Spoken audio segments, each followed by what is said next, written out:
I'm Karen Buckley from Bell Property and welcome to Manly. Nestled between the golden sands of Sydney's northern beaches and the vibrant pulse of urban life, Manly is the ultimate coastal destination.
And you can do the intro.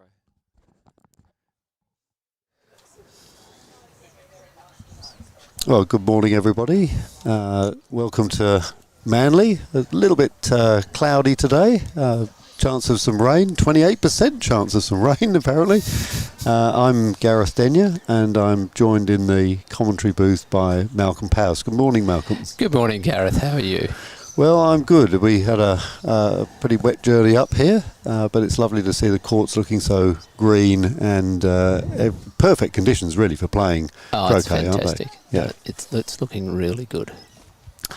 So we're here today for the semi-finals and the final of the New South Wales GC Women's Open Singles Championship, and we've got two matches that will start our semi-final extravaganza. The first one has already started. You can see Rosie Landreeb here playing Liz Montague. Rosie with the red and yellow balls. Rosie currently playing the black and hitting away the blue. So we're on hoop one there. The other game that we're going to be covering is Janine Sisson against Brenda Lee Peat. And that's going to be a really intriguing game because of what happened yesterday, Malcolm. It was quite an upset. Janine played very well and beat Alison Sharp 2-1 in her quarter-final, which very few people would have predicted. Certainly would have done, given the fact that there's some 600 points in grade between them. So what's happened on that the game between Rosie and Liz is that Liz actually just snuck the black through hoop one. So we're in the process of getting the scoreboard fixed up. So we've got Liz Montague playing the black and blue, and Rosie Landreeb playing the red and yellow. And Liz has just lagged up there and to yep, Liz has just lagged up, and with the blue. But Rosie's yellow ball looks like it could be a runner. It's about 3 yards out, and she's put a red in, which has just sailed past. Which is not where she would have wanted to put it. No. So Liz with the first requirement for calling out the referee.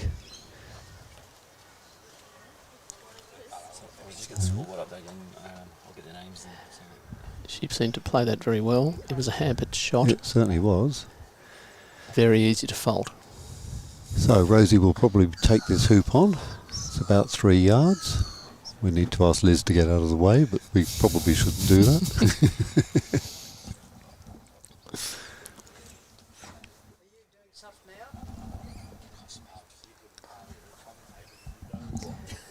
So Rosie Rosie just missing there. Yep, just hit the right leg. Very good workers. viewers who may come, and I need to put her in a spot there to park, and I'd need to ask your Ford to move over to the left to let her in. I want to put another car out in front here, so I'll need you to move slightly to the left. No, that's not my car. That's my car. Oh, it's yours. If you can explain that. I need to put another car out in the front, and I'm going to ask you to move that way slightly. Okay. So Liz has attempted to hoop with the blue, and looks like she's put it in the jaws. She had the first hoop, correct? Rosemary? Yes. Liz Montague got the first hoop.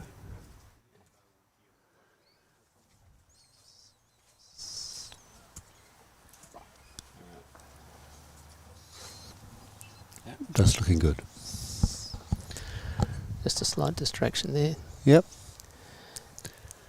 And Rosie does a nice Very clearance nice of the blue clearance. out of hoop 2.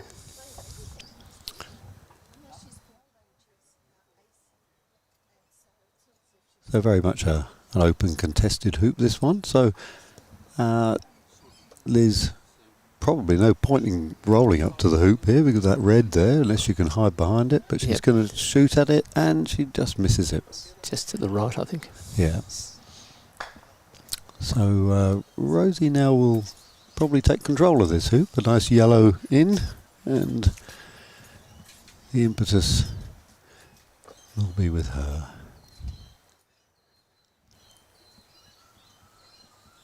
And that's a runner. Would you be clearing this now, Malcolm? With blue? Depends whether, I think if red can run that, it looks fairly angled from here. It's hard to tell. Red is sort of, red wouldn't be able to Looks run, like- but it would looks certainly like- be able to looks block like- the Looks like black. Liz is going to try and clear it. Yeah. And she nudges it off to the side a bit, but it's still a runner. It's clearer actually on the from the view that we've got with our naked eye. Yes. That it's a runner. On the video, just the depth of field there is doesn't make it look quite as much of a runner as it Pausing actually there is. a little bit because Rosie asked Liz to mark her ball in Yeah. so that she could That's a nice hide. view. Yeah. So she's put the red in position where ideally blue can't see it and neither can black. So the Manly Club's a beautiful place to play, isn't it? It is. The It lovely is. gardens around here, the golf course around the side. Back. It's a great place.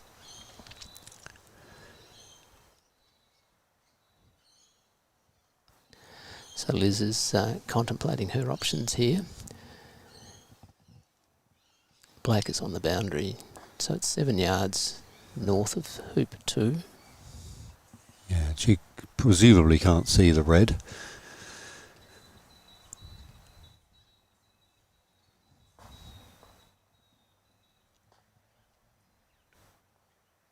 And takes out the yellow instead. Because blue obviously can see the red, so blue can clear it. Blue has got a sight of red.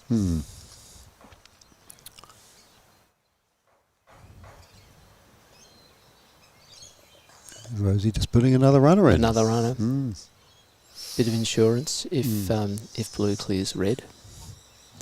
There is a risk if they're close together that blue could potentially clear both. An eastern lapwing or a plover, depending on what you call it, has entered the fray. And Liz has cleared the red.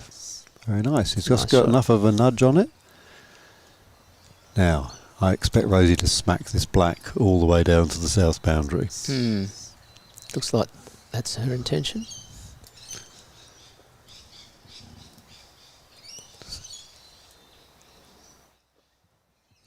Her first big shot of the game, and pretty successful. Very nice. And also gets the red over towards hoop 3. Yes. So red over halfway, but onside.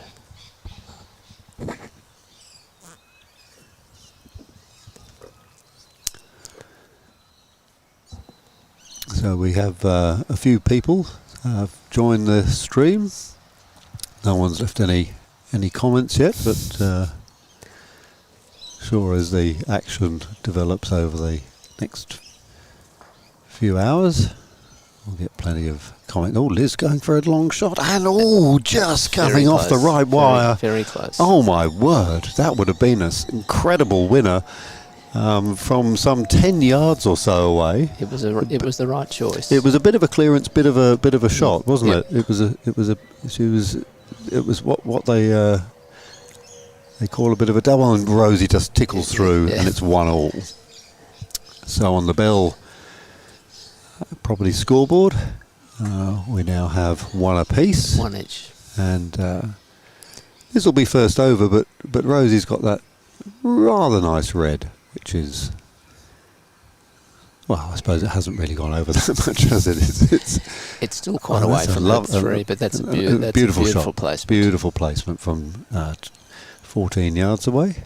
And I think Rosie might have to give this a clonk, because otherwise there's a chance that black can cuddle up to the yellow. Yes.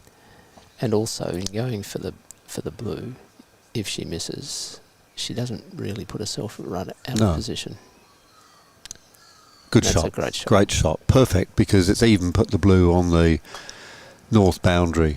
So she's actually... Oh, sorry, it's Rosie's red, isn't she? The other way round. Yeah, not as good. But still pretty good. It cleared the blue. Certainly did its job. Gave it a much more challenging shot to run this hoop from 7 yards, although it looks pretty straight.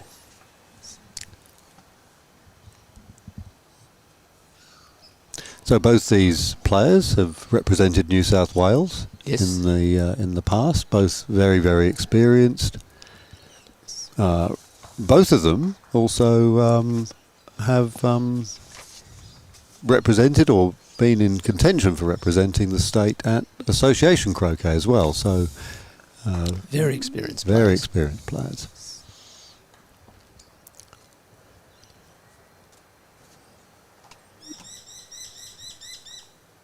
Rosie's yellow comes in.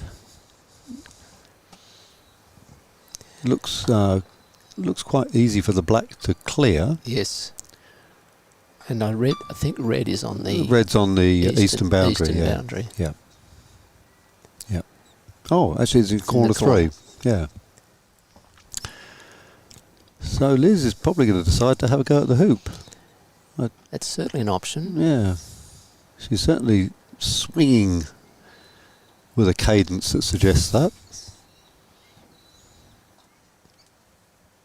And she does go for the hoop, but at a pace which wouldn't send her all the way down to the south if she had missed. And by hitting the hoop, she's kept close. She has. And in contention. Yeah, yeah.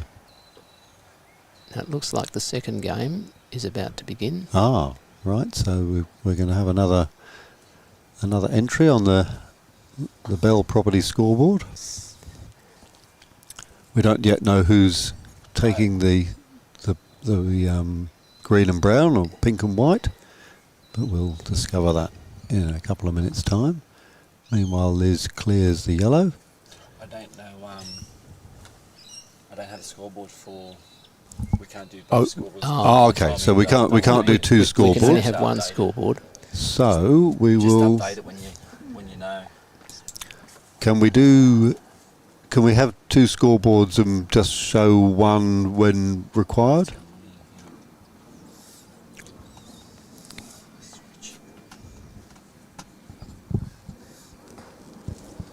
I'm currently enjoying an excellent cup of coffee from the in-house barista.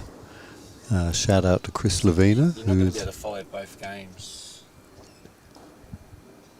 at the same time, you know what I mean? Like, keep up with the scoreboards. Yes. Yeah, we're watching these girls. Yeah. We're not going to know who's got that hoop over here. No. Well, we would. we'd be able to tell from where they are and everything what's happening. But we'll see how that goes. Yes, just to explain to people, we are watching this on the live on the screens, and we cannot see the lawns directly.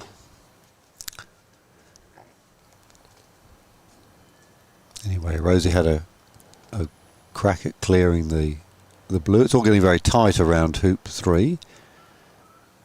And Liz just plays out, and that looks like...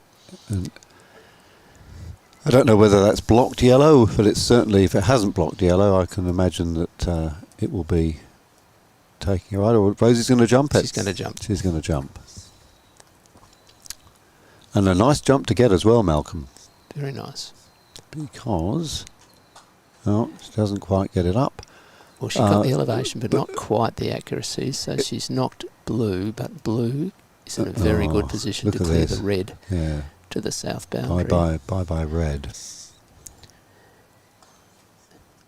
And off it goes. And it might have just left a little bit of visibility on the black. It's possible, although the blue has ended up in a very nice place, hasn't it, to protect the black from the red. It's hard to tell from this angle.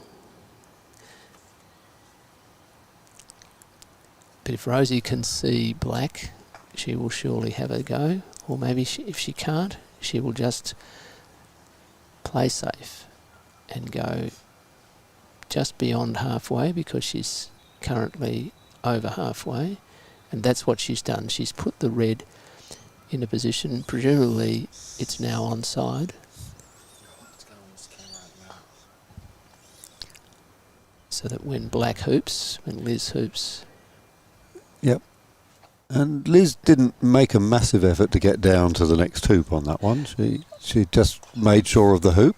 I think so. Yeah. And I think that's Liz's style of play. She's very accurate. Yeah, and she takes a 2-1 lead. So black and blue are now 2-1. And good morning to those of you who have popped in on the chat. Ethan Gumble is good morning, Ethan. He's asked us who we're predicting today. I think all predictions are off, aren't they? I mean, I think when 600 D grade point advantages are overturned twice, you tend to be less confident with any predictions you've got. It'd be really interesting to see how both of these games develop, and although we can only really cover one game, we can see the other game. You can see it's already on hoop 2. And Brenda Lee has won hoop 1. Brenda Lee has taken the advantage in that. Now, for those of you who have just joined us, we were talking earlier about how we had this amazing giant killing act from Janine yesterday, and Rosie just rolls that red beautifully into hoop 4. Yes. With yellow in a very strong clearing position on the blue as well.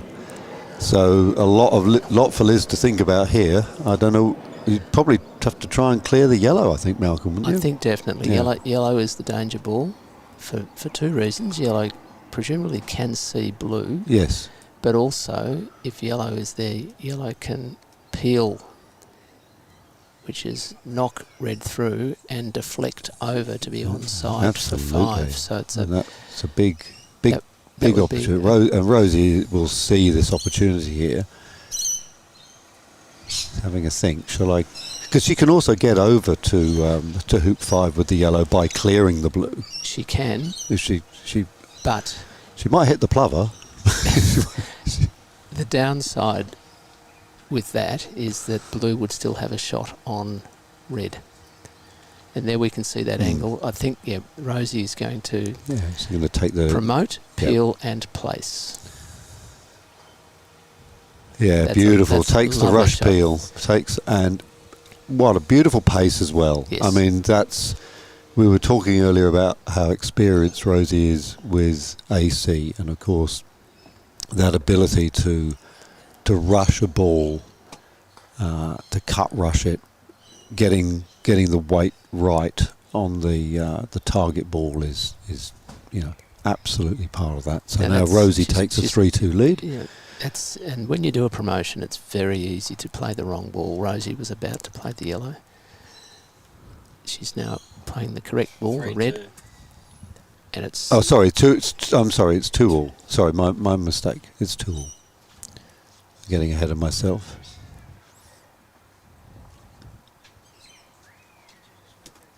just gone a fraction long.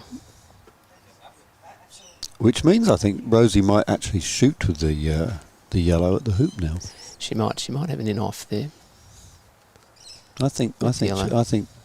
Well, I don't know. She's shaping to hit the blue, but yeah, she's going for the blue. Yeah. Looking at it from that angle, I think that's a good choice. Oh, good shot. Very nice.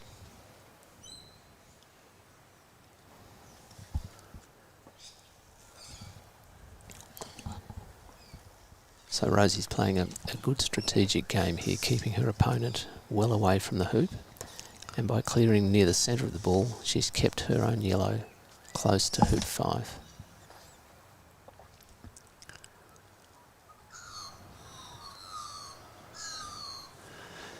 So Lance Howes on the chat is checking up on our homework, Malcolm.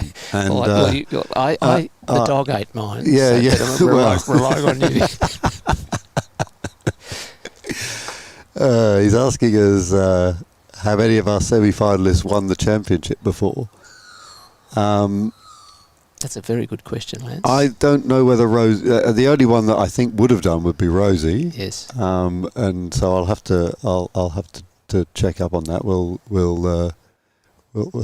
actually, Lance. I tell you what, Lance, you go onto the records and you tell us because we'll throw that one back at you.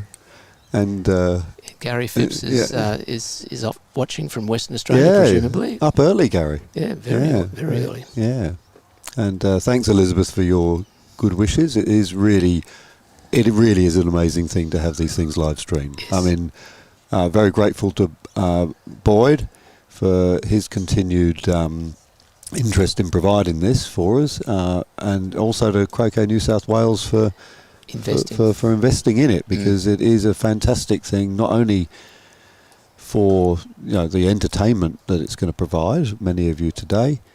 There's also this amazing legacy of actually having a record of these events as well.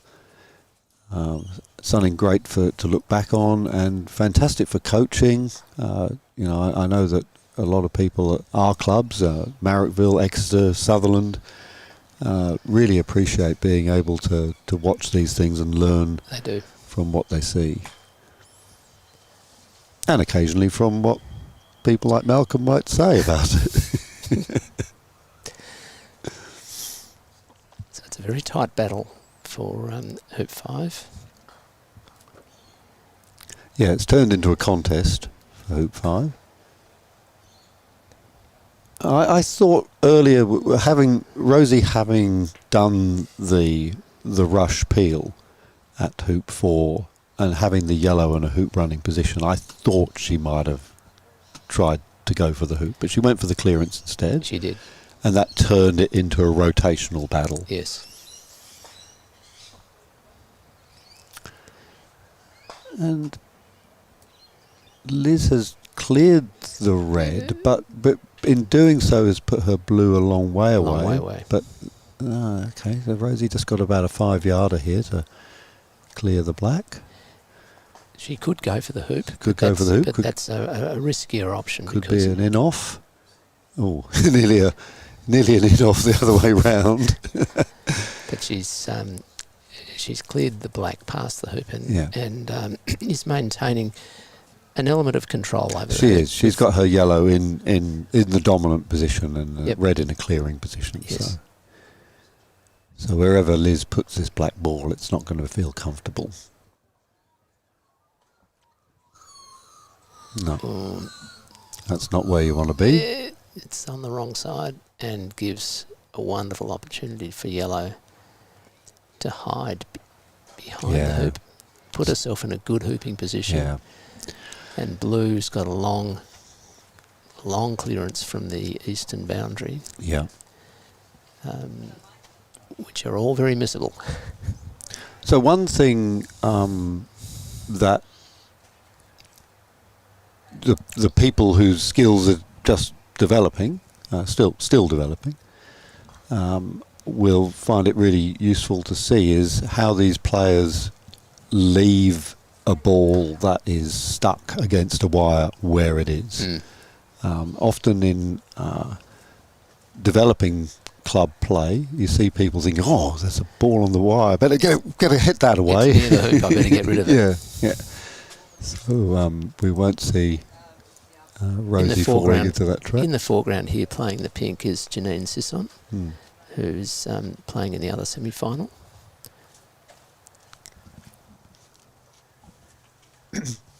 They're competing for hoop 2, so she's a long way from hoop 2 there, but she's done a lovely lag up to the west side. So big clearance now for Liz, 14 yards. She's got to hit this yellow. And that's does. a lovely shot. That's great, isn't it? And it also, the blue is still around. Yes. I mean, I think a lot of us would be absolutely hitting Yes. the cover off that ball, but Liz is, by just playing that It's a soft clearance. soft clearance, she's stayed where she is. Look, and that blue's now a perfect clearing ball for later on. So. Now Rosie's got an opportunity to nudge the yellow here into a better hooping position with a promotion. That's an option. Yeah. The fact that the black is behind the hoop there gives her lots of choices as to what to do. Moving black. I'm sure she's not moving black, is she? Surely not. This would be completely counter to your previous comment. And it there we go. That shows that what I know. What we know. Yeah. That's. It may not have been as close to the hoop as we thought, but I have to say that was a brave move.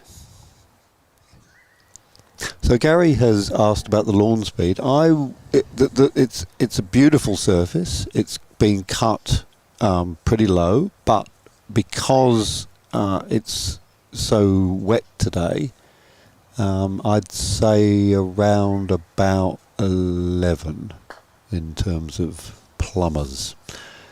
So for those, Malcolm's rolling his eyes. I grew up on the lawn with character. The speed wasn't the factor. Whether the balls kept their line. So for those of you who are unfamiliar with the whole plumbers thing, we'll talk about it in a moment. But Rosie, angled hoop, very angled. Very. But she might be thinking jaws. She was thinking jaws. Yes. And the hoop wasn't thinking jaws. Snuck past. The hoop was thinking, I'm not going to let you in. So Liz is contemplating her options here. Yeah. With the blue. Not very many places she can put it without it being immediately hid away. Yeah. That's a good choice. Do you think, Malcolm? I mean, it's. Well, I think she's in a hoop running position, but she hasn't given Rosie a very easy clearance. But I feel that the red can come in hidden from the black, with the blue in between, in front of the hoop, and then it's an easy clearance for the yellow on the blue afterwards. I think Rosie might be trying to promote the yellow here. You're completely correct. She did try and promote it. She did promote it, but she's put her red into a position to block blue's shot, and black's got quite a challenging clearance on either the red or the yellow.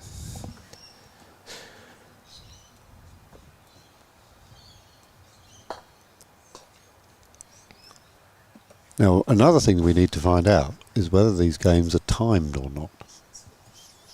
So we'll look at the we'll look at the regulations which we have in front of us. Yeah.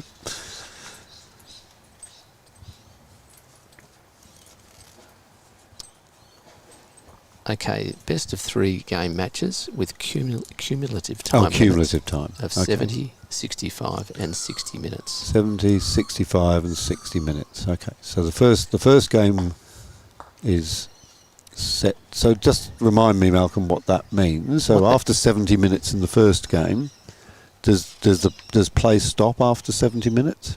Let's just check the play 2 rotations after the bell. Okay. Then only finish the hoop if the score is then level. Is it level? Yep. Okay. So if they finish the game in less than 70 minutes, they can bank that time for game 2. Okay. Well, the nuances of that will become clearer if we enter that situation. But for the moment, Liz has played a lovely stop shot, sending the Rosie's red ball out to the eastern boundary, and leaving blue in a beautiful hoop running position, and leaving black in a lovely clearing position. Yes. So Rosie has really got to extract one of those. Yes. Black or blue balls. Black is next to play. We'll see what Rosie does. She's perfectly capable of clearing either. 14 yards. Probably not both. Gives it a big hit and clears her own ball. Yes. That's not good. But not disastrous. No, because it looks like Liz will want to make the hoop with the blue, and so the yellow will have a chance of getting rid. In fact, if anything, it stopped black clearing the yellow, didn't it? It did. It did, yeah. It's an odd situation, but sometimes clearing your own ball can be advantageous. Yeah.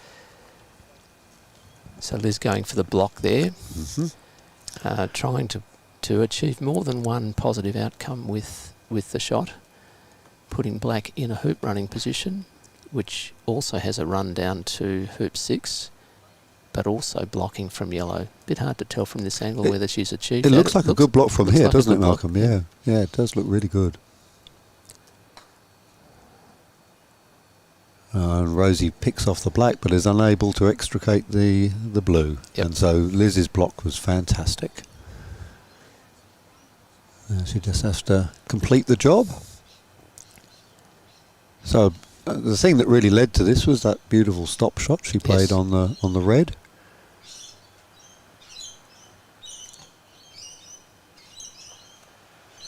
And through it goes. That's a lovely shot, very smooth. And now 3-2 to black and blue. And we'll update the Bell Property scoreboard.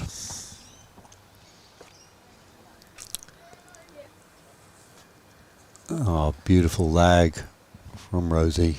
That's a lovely shot. Some beginning players may not realise, but putting that ball just short of the hoop is so much more powerful than going past the hoop on hoop 6. So Liz also just going up towards the hoop, not trying to clear the red, but she's got quite close to it, not close enough to hamper Rosie's swing. No. And Rosie will just put this one in, maybe even trying to stop blue from hitting the red, but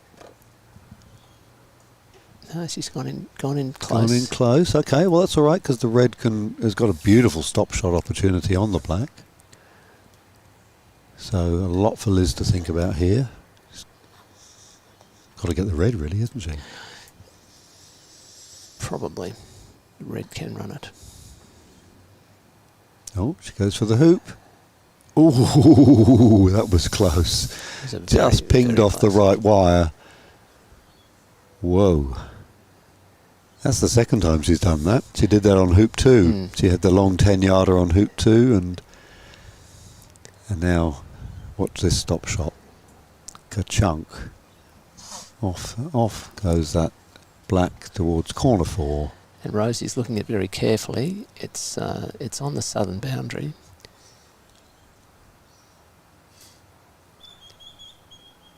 It's one of these situations where Liz has got nothing to lose by going for the clearance of yellow and or the indeed hoop. the hoop. So And basically they're aim for that gap between yellow and the hoop and something good will happen. Yeah. Yep. Big swing. You can tell Liz is really gearing up for the big swing here. Off it Lovely goes. head down and follow through. Off it goes, and oh, what a shot! Oh my word! That was amazing. That was a great shot. Just replay. Replay. Oh, look at this! Here comes The replay. the Bell property replay, and on its way, on its way, on its way, and tickle through. Beautiful. How about that? And Rosie applauds. Oh my word! What a wonderful shot.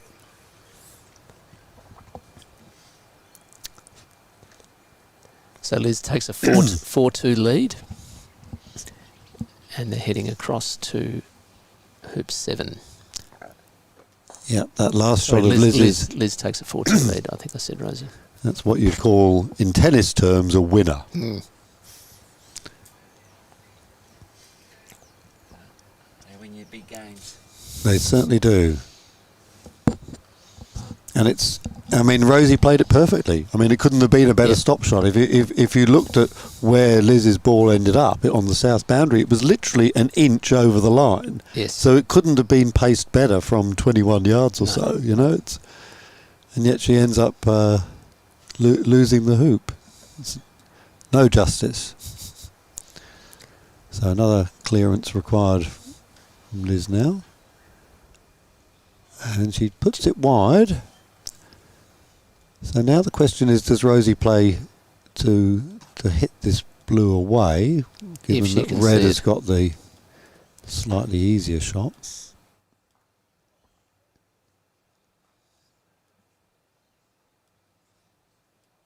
No, going for the hoop. Going for the hoop. So Malcolm, 4-2 down at the turn. Are you worried when you're 4-2 down as you come up to hoop 7? No, I think that was an amazing hoop that Liz played there, and Rosie's done the right thing. She's kept ahead. She's gone for the hoop with the yellow, and has put it down well past. Well, we can't see exactly where it is, but it's actually. I think it's down past the hoop. So yes, it's just past the hoop. So there's a hiding spot for Liz if yes, she wants unfortunately, to take it. she maybe hit it a little bit hard. Yeah, and Liz has found probably that wide spot there. Yeah, yeah, nice. Yeah. So Rosie's 3-4 down, and effectively by running that hoop well, she's first to hoop hoop 8. Yeah. And it looks like that she can see hoop 8 with red if she can do a good lag here, put pressure on blue. What we don't know is if yellow can see blue to clear it, but yes. I don't think so. Looking at that, lovely camera angle actually. We were very lucky here. Boyd has set up some fantastic Lovely camera shots. positions, and we're able to. So how many cameras do we have, Boyd? 3. And we're generally able to capture pretty much every angle we need. Now, Gareth, a question for you. When would you choose to go through the back of the hoop, not score the hoop yellow here? I'm not good at that stuff. That's a level of trickery and magic which is because Bill. if yellow cannot see yeah, blue, if it's wide from blue, it would be the best shot. It's probably the only option. But if she can see it, even only part of blue, she'd probably be best to do that. She goes for the sort of blocky, put the pressure on type shot. Yep. And Liz now, I think, is going to go for the hoop. Yep. It's hard to tell. She might be going for the hoop. She might be clearing the danger ball, which she perceives as yellow. I think she'll go for the hoop because I think she realises the black is very vulnerable if otherwise.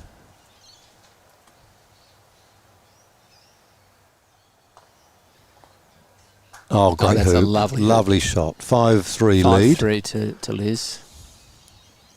Gosh, really smooth hoop running. A very confident hoop. So we've got... we've got a bit of a bank up now. because the game with the secondaries, which is a good opportunity for us to look at that game. Yes. So this is Brenda Lee Pete playing now. Looks like she's playing to hoop 3. 4, I think. Hoop 4, sorry. Yes, hoop 4. Yeah. And so what it means is that both games are competing for the same hoop. So presumably they may or may not be stopping the clocks. We'll just read the... Often the rules of play, the conditions of play would specify that we can stop clocks when games are playing, competing for the same hoop. I can't see that here. They might think they've got enough time to cope with that. Now Gary has made on the chat has made a particularly interesting observation that if you're going to go through the back as a strategy, it might not be the best thing to do it on a turning hoop. So, well, Gary's always worth listening to. Yep. So, Gary, it would be interesting if you could expand on that.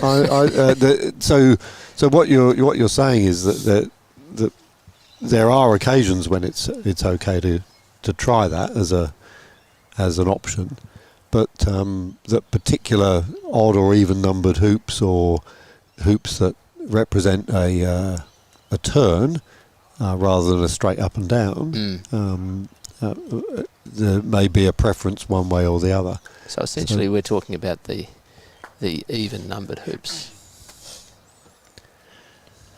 Now we're not quite sure what the score is in the Janine and Brenda Lee game, but it's going to be probably 2-1 to somebody. We can't quite see what clips are out there, obviously, but this is a good opportunity for us to get an early glimpse of the other semi-finalists.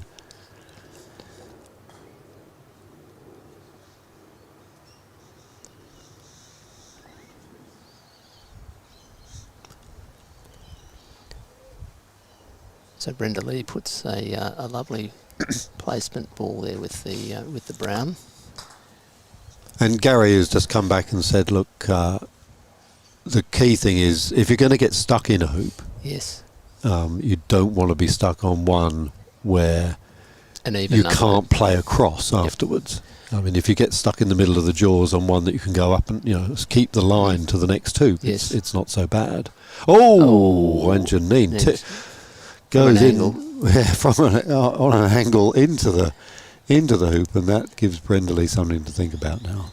And Ethan's just confirmed Gary's advice. Yep. So that's good. Thanks for your contributions. Yeah, that's great. Really, really useful bit of strategy there.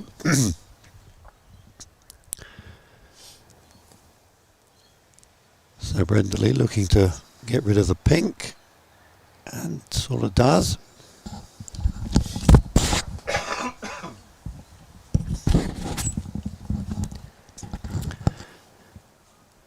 Now, does Janine think that brown can jump over the top of the white?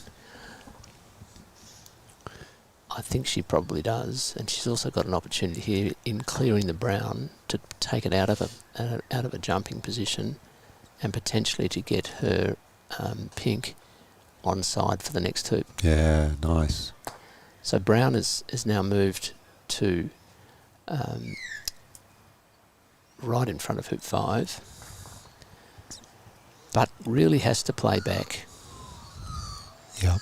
And what a great shot by Janine, because it just means that brown can now not possibly do anything about that white. No. I mean, you can't save this point now. No. And of course, brown. There's no point in brown deeming in that point, because brown would then be. But brown has deemed. That's a bit weird. And now Janine recognises that yeah, brown is now offside. That's right, it's offside, because the deeming is like taking a shot. Yeah, I think. I don't think Brenda Lee realised that when she thought that because she'd been placed there by the opposition. It is a common misunderstanding. taking the opportunity to have a little bit of a swing at that one to pop it over. Yeah, it's a nice little practice idea. So the referee has decided that we will let the primaries come over so we can resume our game between Liz and Rosie. Liz, of course, 5-3 up, and Rosie the first over to hoop 9. Bit short. She won't be pleased with that one. No. It's never a great spot.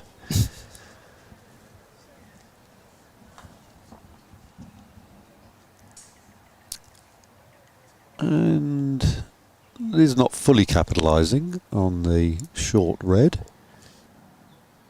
Still not very many places Rosie can clear that black to, but even so. She'll probably just put it in. Well, do you think she was trying to promote the red Well, there? it would have been a very, very good shot if she had. It was certainly quite ambitious, if that was the case. Liz shaping for a big shot here. I don't think she needs to do that. But let's see. She thinks She's really giving this. She thinks that red can run that. Yeah, whack, and it misses Just to the misses left. To the left. I don't think the red can run that. That's a very big angle. I don't even think that's really even that jausable now. Janine's just putting her clip on, I think. Putting a clip on, and I don't know whether They're going to... Janine and Brendley want to start hitting their balls before... I think that's right. Yeah, I suspect that the clocks are not stopping when they're competing for the same hoop. I'll just read...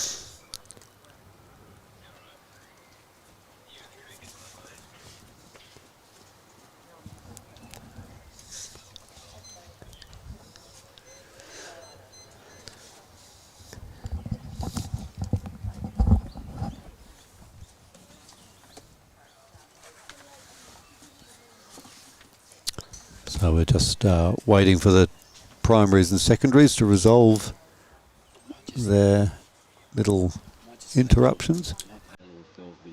Yep. We'll take the opportunity to tell you about the sponsor today. From surfing and walking trails to excellent dining and boutique shopping, Manly is the perfect blend of beachside beauty and laid-back charm.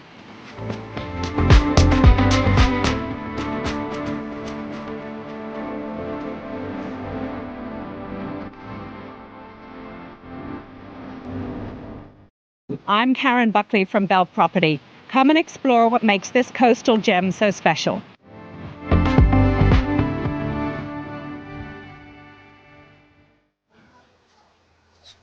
Yep. So massive thanks to Bell Property for their sponsorship of this event. It really is just so brilliant that we're able to bring coverage of New South Wales croquet out to everybody. So the secondaries have moved away from the action at hoop 9, and that enables Rosie to decide what she's going to do at this hoop. She's going to play a little stop shot, sending black to the boundary and the red in a hoop running position. The yellow, of course, in a nice clearing position there on the short side of hoop 9. And we're not quite sure where the blue is. We will we'll be reminded of that in a minute. But for the moment, Liz deciding on what she's going to do. Again, quite big practice swings, but a shot at the hoop, which goes through again. She is on hooping duty today. Wow! And that's a great lesson. What a beautiful shot! Look at this. To play, if you're going to go for the hoop. Oh! Don't be too tentative. And that was a lovely shot. It was a lovely shot. I mean, if one was greedy, one would want to be a little bit further through. But she's got a bit of a hampered shot. But look at 6-3 up. She's well placed. Very well placed. And Rosie put in a good yellow in front of the hoop, about 3 yards in front. So certainly not out of this yet. No. And particularly as the black is going to be hampered. And Rosie's very experienced and has been in this situation many times before, no doubt.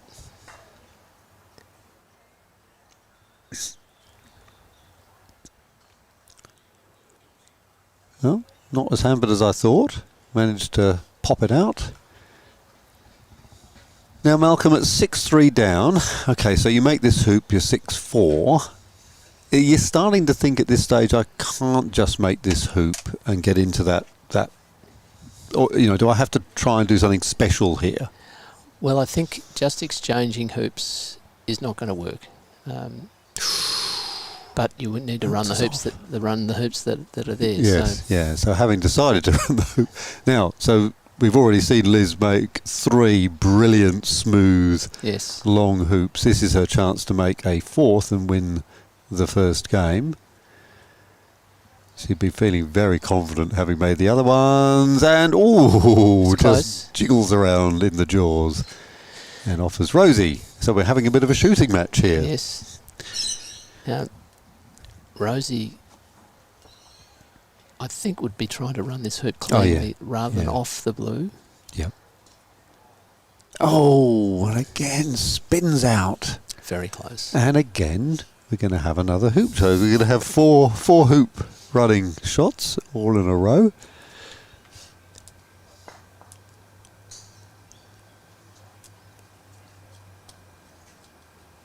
And she comes off the right wire. So we're into some rotations. Yes.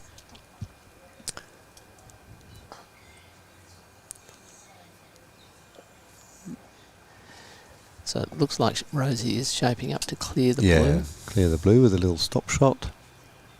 And nice. keeps a yellow around the hoop, but, you know, it sort of hasn't put yellow in a threatening position, and blue will just come back in. Yep.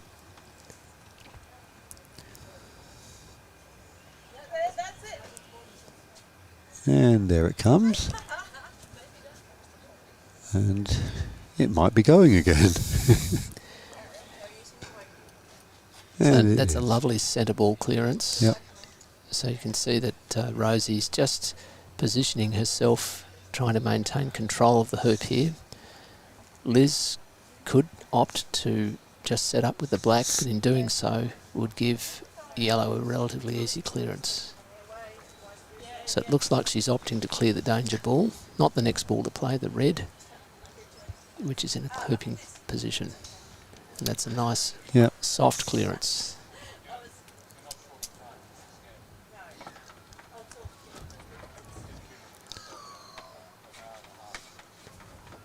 Perhaps an attempted block on black. And certainly a very strong runner as it stands. Let's see what the blue has to say about it. Looks like the blue is just going to put the red down into a position where it can't easily do anything to the black. That's a lovely shot. It is, but it does mean that if Rosie is unable to hit the black away now, or block the black will have an interesting choice, because it's, you know, we've seen Liz make 3 long hoops very nicely. Yes. Will she try and make this one, or will she, you know, clear the yellow? That'll be an interesting thing, but Rosie might go for it anyway. The block here on black. Tickles up, gets the block, I would say. It's close. I think we might get the angle on that one. But very hard to see if we can see down the line. Not quite. I think the black can actually see the yellow. And the black, of course, can see the hoop.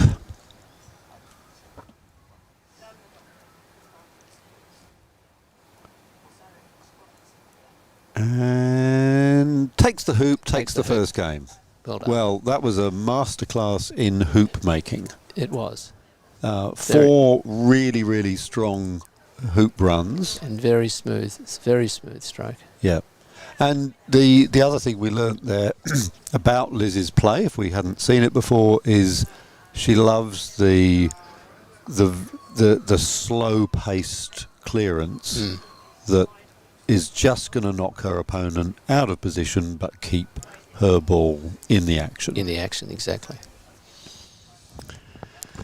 So now we have the other game. Yeah, the other game we could now, I don't know whether we could make a scoreboard for this one, and I will go and check up on what the score is. What the score is, that's a very good idea.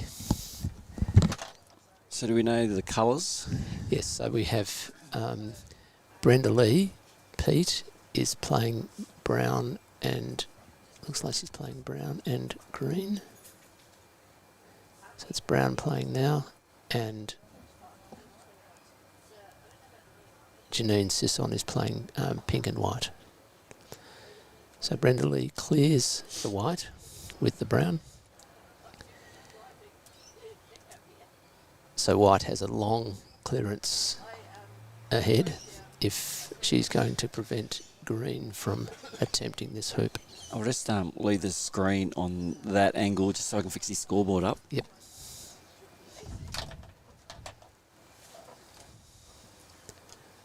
So the score in this game is 3-1 to pink.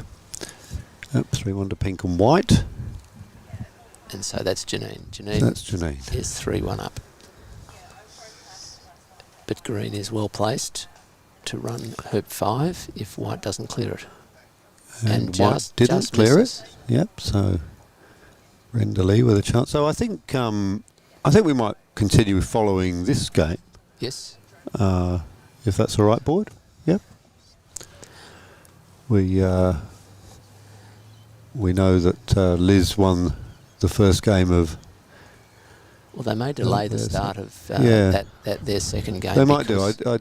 I did see Rosie sort of at corner 4, moving her mallet, but. Well, the point that I would make is that now that they've run 5. Yeah. Oh, yeah. They'll be coming round, won't they? Yes. They'll have to cross over if they don't delay the start. So the referee, who's Blake Thompson, may well have said, "Let's wait for your game to start, just to avoid that additional complication." Yeah.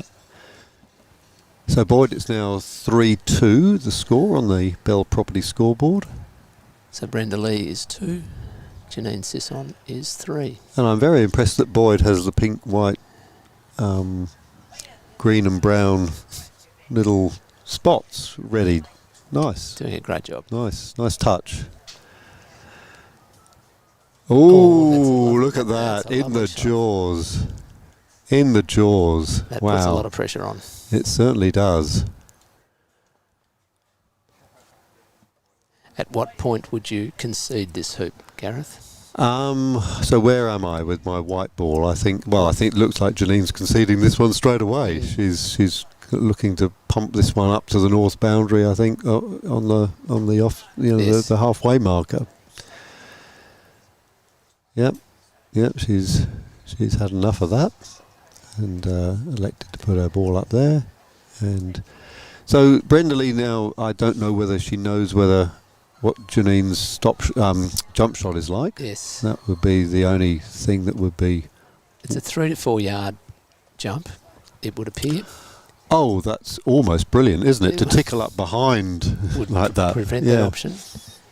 So Janine is indicating that she is going to attempt a jump shot. Okay. All right. So just to bring everyone up to speed, we've got a comment in the chat there. We're at Manly. Manly and on the north side of the harbour, and Janine about to take this 3 or 4 yarder, gets some air, but puts the brown through. And so that will be Brown's point. 3 all. Funny enough, though, the pink has ended up by hoop 7. Yeah, the pink has come off the brown, so is actually onside. It's onside. Yeah, interesting. And has gone out, so it cannot be cleared. Yeah, interesting. So Janine is not in a bad position. She probably wasn't intending to do that. No, but I hadn't really thought about the pros of that before, but. Yep. Brenda Lee puts in a nice placement shot. Yeah. On hoop 7, It's, scores are tied at it's 3 all. certainly jawsable, that one.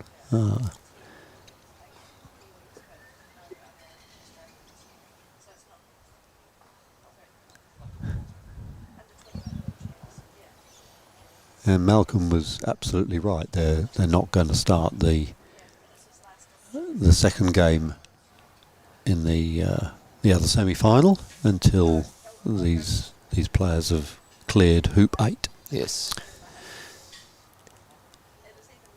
Okay, so the So pink, it's pink to play. having got up into that nice advantageous position now, is thinking, well, okay, green's in front of the hoop. Do I want to clear it? Do I want to go for the hoop? Well, she can clear green with the white. So perhaps she might be going for the hoop, or perhaps trying to clear the brown. Or both. She manages to A lovely cannon. to get a little movement on both of Brenda Lee's green and brown balls. That's a great outcome. So we'll enter a little bit of a rotation phase now.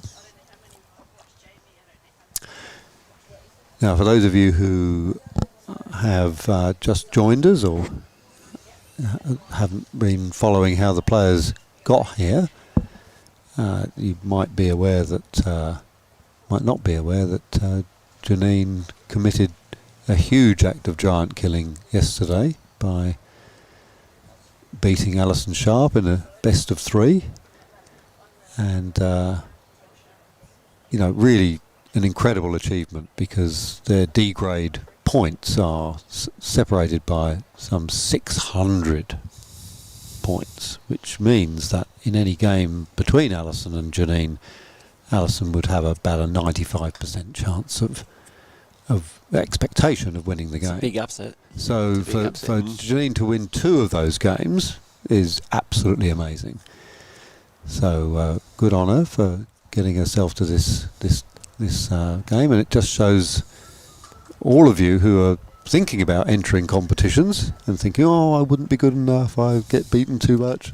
No, you go for it. You're there to make the upset. That's how you improve your game, isn't it? It certainly is. Yep. You play the better players, and at least you stand it. And the better players are frightened of that. Yes. Now, contrary to what we were saying before, the other game has commenced. Oh. So there is a red ball in the previous shot. So they're actually. That's strange, isn't it? When they could see that this other game was coming down, so they wonder why they did that. They will have to play the games through each other, which will involve a bit of marking by the referee.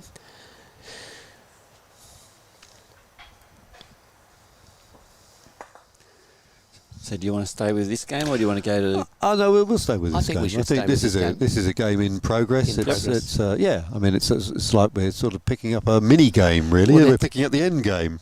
We've had the opening exchanges. And we'll have a good look at both finalists by looking at both games. Absolutely, and actually it's a really good. It's perfect, really, because if half the game has gone and it's 3 each, we're picking up the best part of the game, which is the exciting bit, the end game. So I think it could work out really well.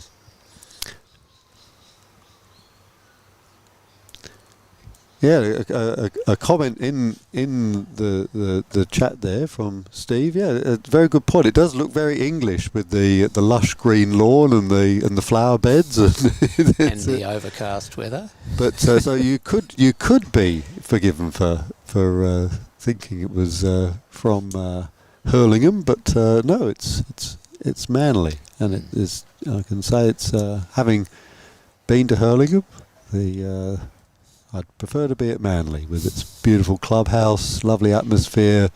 Very historic. Great beach nearby. Yep. Darren McLaughlin's asking if the final is being played live, and yes, Yep. it is being played Certainly live. Is, Darren. We're here all day.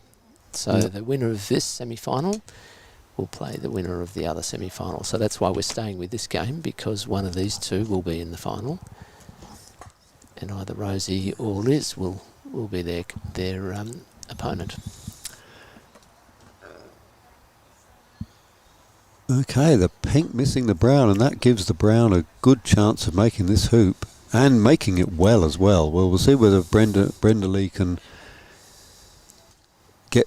Well, obviously she wants to make the hoop to Yes. begin with, but it would be very interesting to see if she tries to force it down If she to. can run down to Yeah.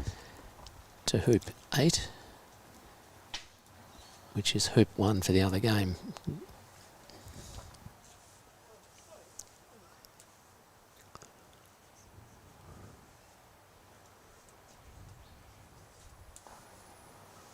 Yep, nice shot, smooth, Very and smooth. getting a good distance down as well, Malcolm. Yes. Yep.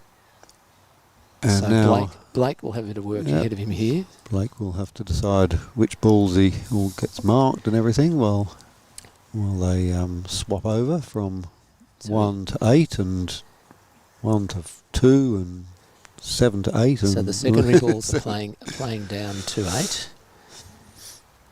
And depending on their positions, Blake Thompson, the referee, will choose to mark them or not.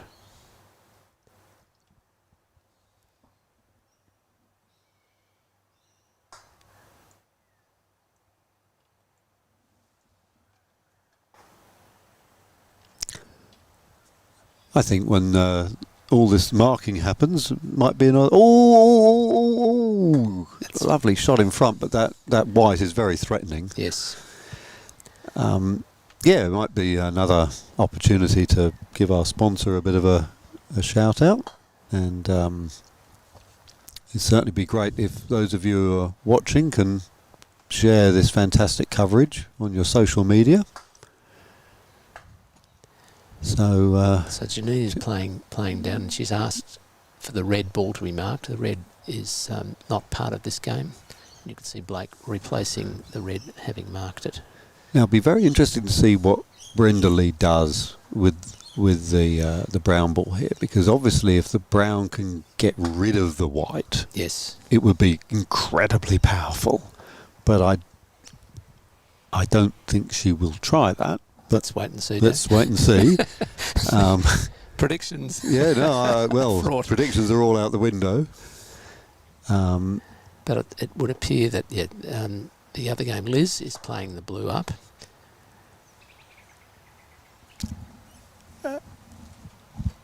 And the first hoop was won by Rosie. We can see that yellow clip on hoop 1. So the yellow ball must have been marked. We didn't see that. So Rosie's just playing the red there. Ooh, almost putting Liz through hoop 2, but got away with it. So we'll return to Janine and Brenda Lee's game. Commenting on that, it's a bit confusing to try and do 2 games at It once. certainly is, but it is interesting to keep everyone up to date with the fact that Rosie has taken a 1-0 lead in the second game.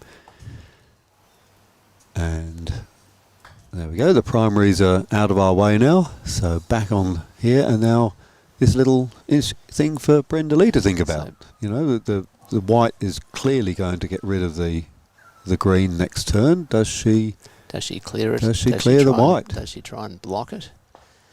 That's a tough shot and may not be effective. Oh, looks like she's doing the clearance.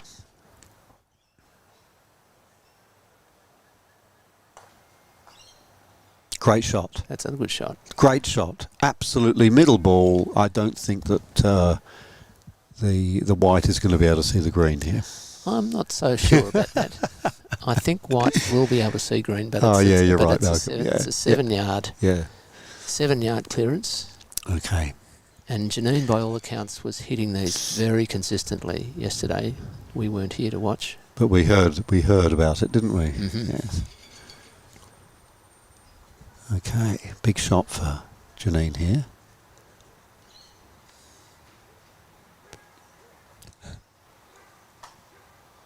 Shoots and just misses. to the left. Ooh, wow. Well, I tell you what, the coverage has been a good omen for Brenda Lee. She was 3-1 down when we started this, and she looked like without putting commentator's curse on, that this should be 5-3.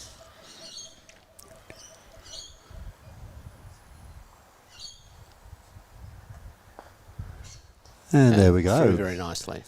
Did you hear the kookaburra just then as well? I did. No, we're not in England. We're definitely not in England. The plover and the kookaburra are giveaways on that front. So Janine now is playing across to hoop 9. Wow. The last time she was on this hoop, she was 3-1 up. Yes. And look, she's put that one short. She won't be happy with that. Now tell me, Gareth, why is it better to be long rather than short when you're playing across the lawn like this?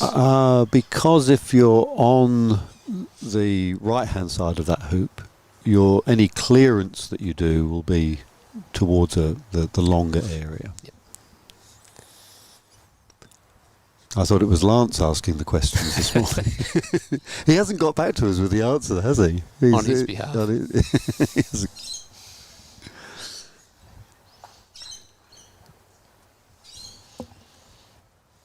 Okay, so Brenda Lee plays into that position that we were just talking about, which is not a hoop running position, but certainly is very, very useful for good clearing position something on the near side. Yeah. And whilst Pink can see it to clear it, there's not a lot of incentive for Pink to do that because there's not a lot of benefit.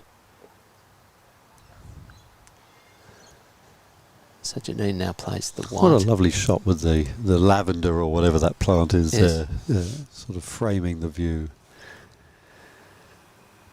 Yeah, of course that white ball which missed the green on the previous hoop has now got to come back in. I don't think that's going to be a bit short as well, Malcolm.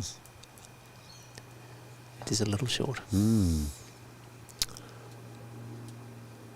Now, the last time these two players met was at the President's 8 in Eights in Melbourne last month, and Brenda Lee prevailed 2-0 in that one.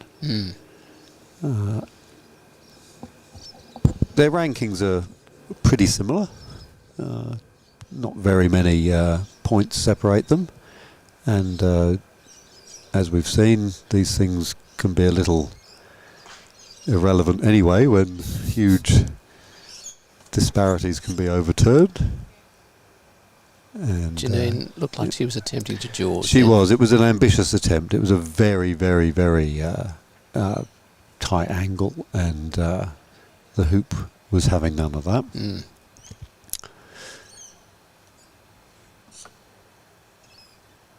So Brenda Lee playing deep here. Yeah, very safe move, very, very good move.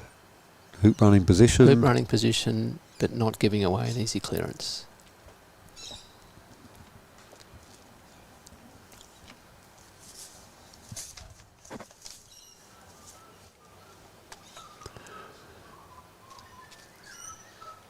Apparently they've been playing croquet here in some form or another since the 1860s, can you believe? That's amazing. Yeah, I mean not formally at this club, of course, but mentions of people playing the game since the 1860s. Quite amazing. All right, so the white has just come in, and green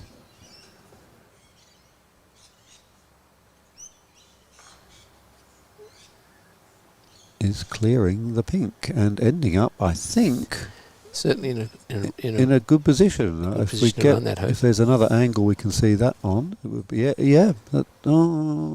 the green good or not? It's hard to say.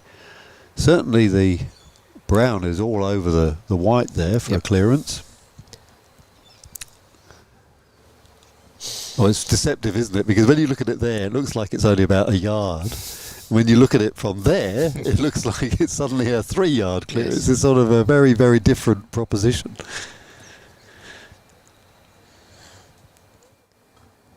But if green can hoop, brown's shot will probably be to clear the white. Oh, the pink goes wild. So, and actually on hoop 8, Brenda Lee was very good at playing to clear the white, which was the right shot and which was executed beautifully. So I suspect she will try the same thing again.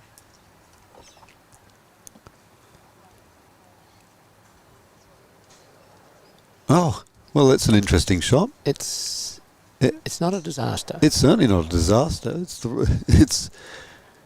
Well, they're both having a good giggle about that. Not what she wanted, but it's... But the brown is in the jaws. And may or may not be hoopable from there. It's... I think from our angle here, I think that looks as if it is. It's green to play. Well, First, after the white, yeah. Yeah, after the white. Now, Janine needs to be careful here because she may,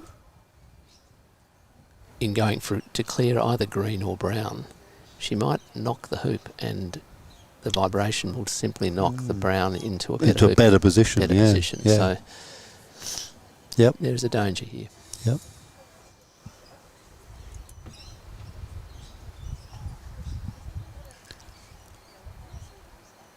Oh, well, she hit the hoop, but she didn't jiggle the brown, so. Which would suggest that brown is not right on the hoop. Yeah.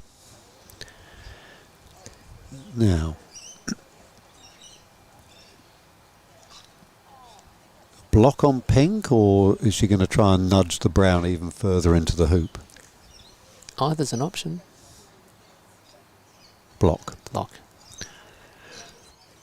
I think Darren is asking on the chat if the equivalent of this competition, the men's New South Wales Open, which is going to be held in Canberra, if that will be shown live. I think it is. That's my understanding. My intel is that it is. So wear your best kit there for that, Darren.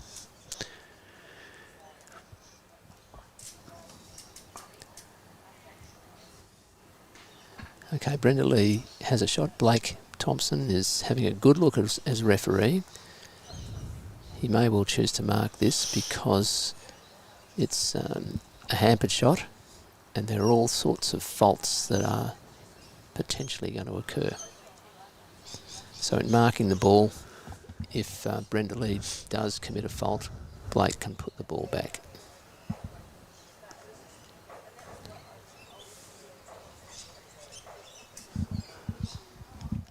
I think in the other game, Liz has just equalised to make it 1-1. But anyway, let's see what happens with Brenda Lee with this. She's still deciding what she wants around. to do. She's just checking in a bit further.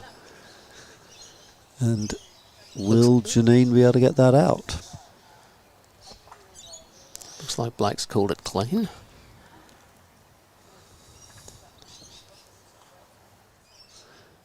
Where's the green, Malcolm? And the pink? Are they both on the south boundary? I don't recall, sorry.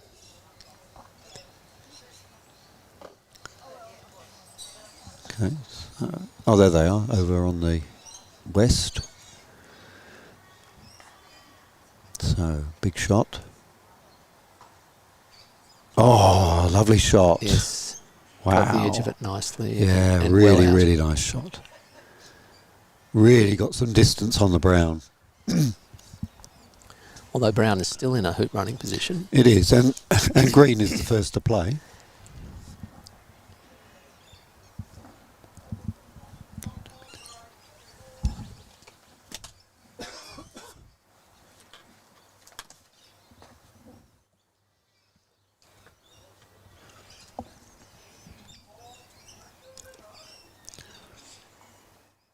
Well, green is in a lovely clearing position there. Yes.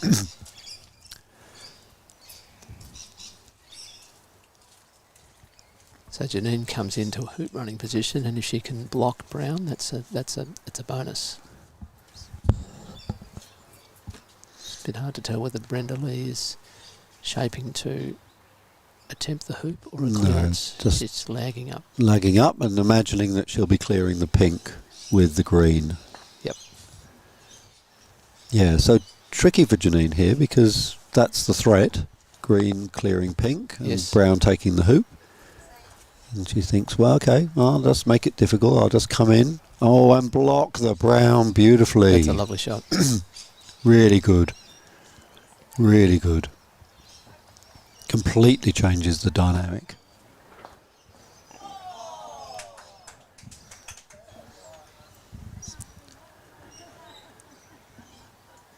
Yeah. What was a very obvious formula has now been turned on its head. Because clearing the pink would have otherwise given brown that nice 4-foot hoop. Looks like she's still going with that plan. Mm.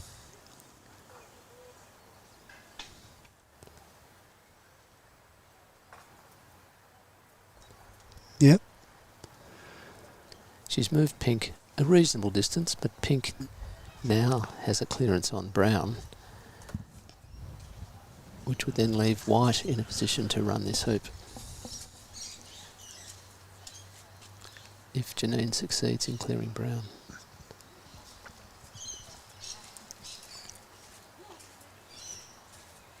And she hits it beautifully. Yep. Oh, maybe even gets the block on with Close- the pink, but not close to the quite. block.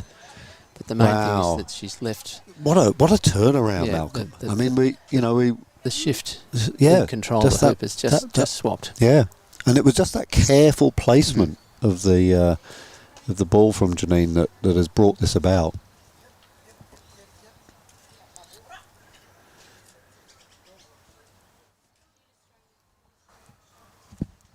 Oh, good clearance. Yeah, so it was some good, good stuff here. Yep, Nice, good strategic yep, placement. yeah, good clearances. Keeps the rotations alive, but Janine very much in control now. She's got the pink in front. She's going to bring the white in. Yeah, look at this. 2 balls right in front of the hoop. 2 balls in hoop running position. Yep. With green to play from the boundary. Green Yeah. has a shot. Has a shot, and And- why not go for it? I mean, there's nothing else, You really, call is there? There's I don't think she can even see pink. The next ball to play. Yeah. So going for the hoop is probably the best option for her here. And she does, and she gets on into the jaws, just in jaws. front of the jaws. That's effective. It's very effective.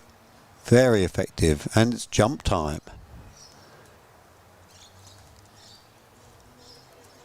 Okay. We might see 2 jump attempts here.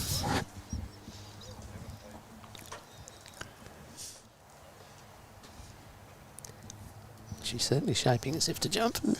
Yep. We don't want Peter Montague to get in the No, way, I though. think the No. time, I think the time, the, We the don't time is now coming of the essence. Oh. So we. So they played so two more rotations. 2 more rotations. So when it depends on when that bell went off. We're not absolutely sure when Played it went 2 off. but- rotations after the bell, then only finish the hoop Wow. if the score is level. Oh well, this is a well, I suppose Brenda Lee's odds on here to Unless take Janine can hoop unless Janine can hoop. 2 hoops. Oh she gosh. she has to hoop 2 hoops in the 2 rotations, which is not going to be an easy. So the first ball But I suppose the thing is when the rotation started, because we don't know when the clock went off, do we? doesn't matter. They're playing 2 rotations now, and then if the scores are level, they finish that hoop. If they're not, then the winner is declared. Okay. So Okay. Brenda Lee is currently 5-3 up. Very much in the box seat. So she is very well placed to the clock is essentially on her side.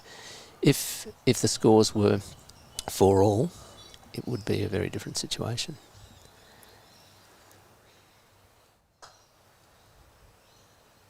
So they're taking their time. Yeah, it's interesting. I mean, neither of these players are slow. I mean, they both play with good dispatch. Yes. They're moving nicely. They're playing their shots nicely. Yes. It seems. It just seems a bit unfortunate that when you have a game that goes to time like this, and particularly when it's a a situation which is difficult for one player to Now, come Janine out needs to of. be careful here, because if she peels green, then that will give green a chance. Oh, she got the height. She got the height. She got the height, but she hit the crossbar, and now this is going to be 6-3. So Brenda Lee needs to clear this well into a... Oh, just tickles it through. She... they've got one more rotation, I believe.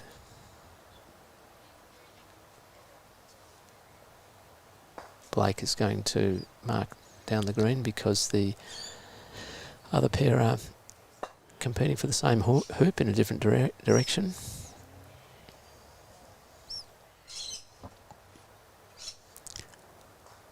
It looks like Rosie picked up that third hoop. There's a yellow clip on that hoop, so it looks like it's 2-1 to Rosie in the second game of that match.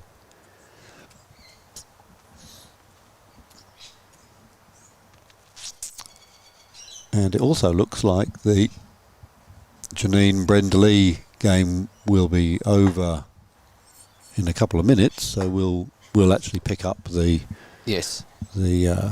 Rosie and Liz game if that plover gets out the way.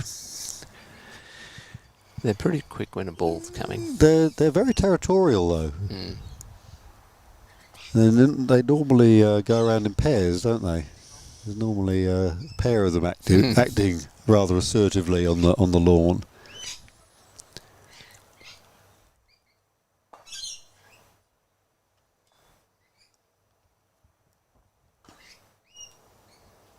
Rosie shoots at blue, gets it. Nice shot. It's a good Okay. flex.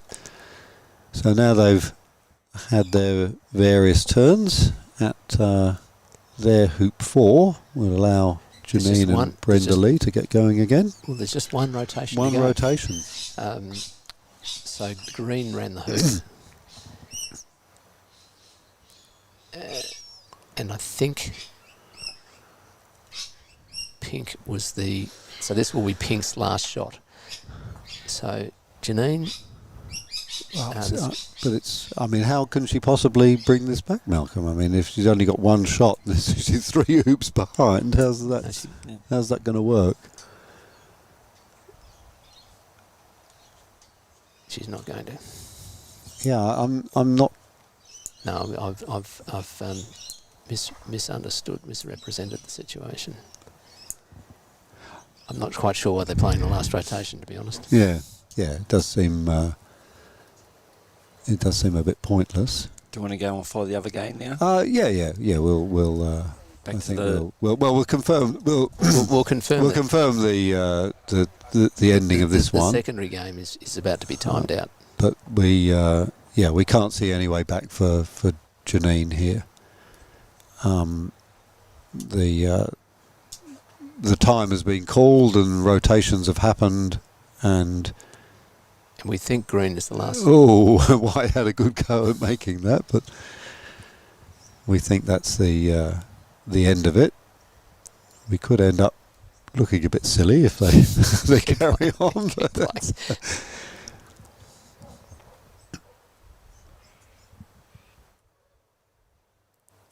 We did promise our viewers that when the time came for a game to be called to time, we would know exactly what was going on, Malcolm, and we've totally failed in that response.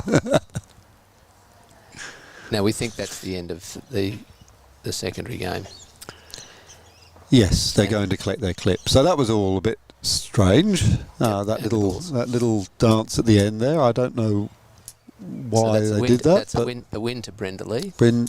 And so they'll be on the court. Oh, and Boyd is well ahead of us here. Look, he's got the Liz Rosie scoreboard completely and utterly up to date. I will just check that Rosie right. is 2-1 up. Just forgive me for a second.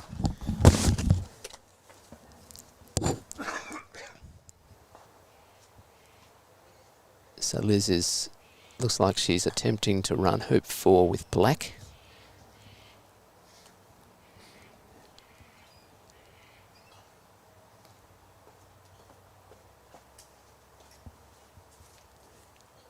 She hits the hoop, but does not go through.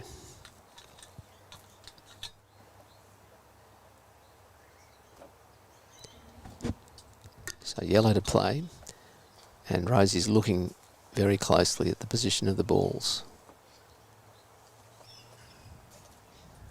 particularly what her options would be when she next gets to play red.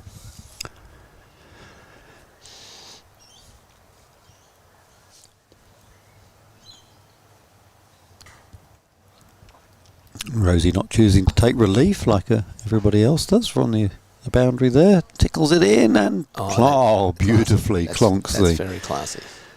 the black away, putting the yellow right in front of the hoop.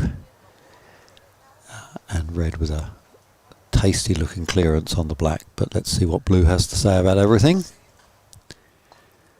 And blue beautifully clears the red to a position where it might not see as much of the black as we thought, but It certainly made it a longer clearance. certainly made it longer. A good 5 yards. But Rosie shaping up for a big hit. Oh, just tickles it. Just tickles it. Oh. And So Liz, she may go for the hoop. yeah, well, we've seen how good her hooping was in the first game.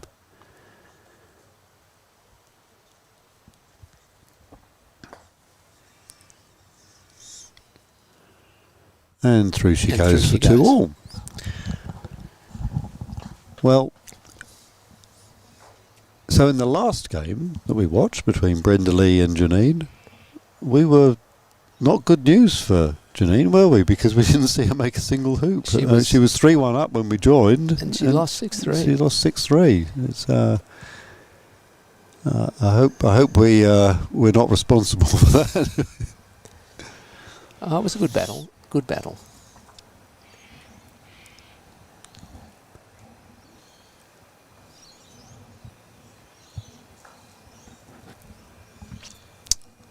So Rosie a little bit deep with her yellow, and Liz just playing sensibly a bit longer, making it so that if yellow does clear the blue, they won't have very much control. Rosie coming in from deep with the red. That looks pretty tasty in front of the... It's a nice hooping position. Yep. Liz going for what looks like the block, and also a runner. I think she's achieved both of those. I don't know whether the yellow can see the blue. Doesn't look particularly visible from here. Rosie's having a good look at it. Yeah. If she can't see the blue, she'll probably choose... Oh, she can't. Look at that. Wow. Great shot from Liz. Very good. So what are yellow's options? Yellow could try and I think jaws it, perhaps. Oh, yeah, she's going to, yeah. I thought for a moment she might clear the black and do a stop shot and keep the yellow in front, but she's put it in the jaws. Yep, very nice. Putting pressure on Liz. So Liz will probably fancy the jump with the black and therefore clearing the red. Yes.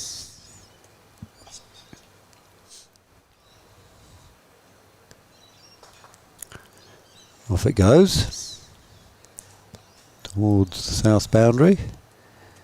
So Rosie's got a long clearance here on the black, presumably.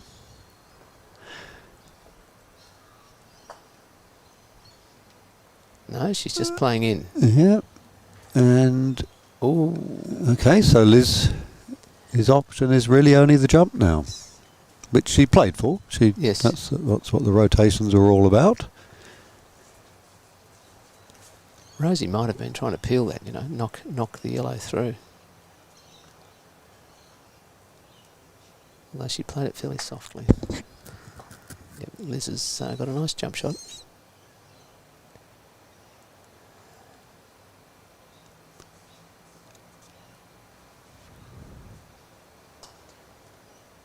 Oh, lovely shot. Beautifully through. Yeah, beautifully through. I'll watch a bell replay of that, eh? Oh, I think a bell replay would be very appropriate. Yeah. Here we see that just clipping the top of the yellow. and using the yellow with the top spin to come through. And that's a good example of a very well executed jump shot. Some people Yep. think the jump shot is very difficult, but with practice you can just becomes like any other shot. And that's certainly the case for Liz. That was beautifully smooth and effective. Now, Malcolm, they chose to start this second game in a what we both, I think, feel was a suboptimal time because they've had to wait Yep. a few times. That's possibly going to send this game to time. It could, because I've spoken with the tournament referee Andrew Morrison, who has confirmed that the clocks are not being stopped if both games are competing for the same hoop. So it's a bit puzzling for me why they did that. Yeah. Because they are setting up a situation where both games have to play through each other potentially multiple times. Yeah. Which just takes up time. Yep.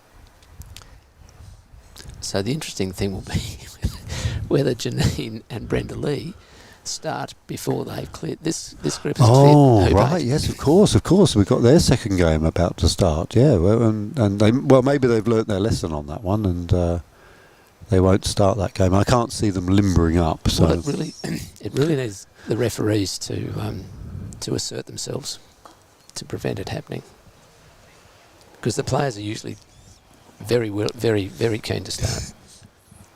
Although it's funny you should say that, because I've noticed that some of the very experienced players are masters of the gamesmanship around the start of the next game. You know, like if they, without singling anybody out, I've just noticed that some players who have just won a game, they're keen to get on with the next game. You know, Keep they've the got that momentum going. They've got a spring in their tail.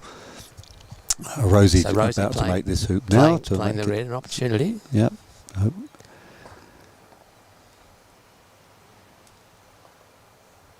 And through she goes. Yeah, and some of the more experienced players are just fantastic at calming that down. You know, they find themselves going for a rest break and needing lunch and.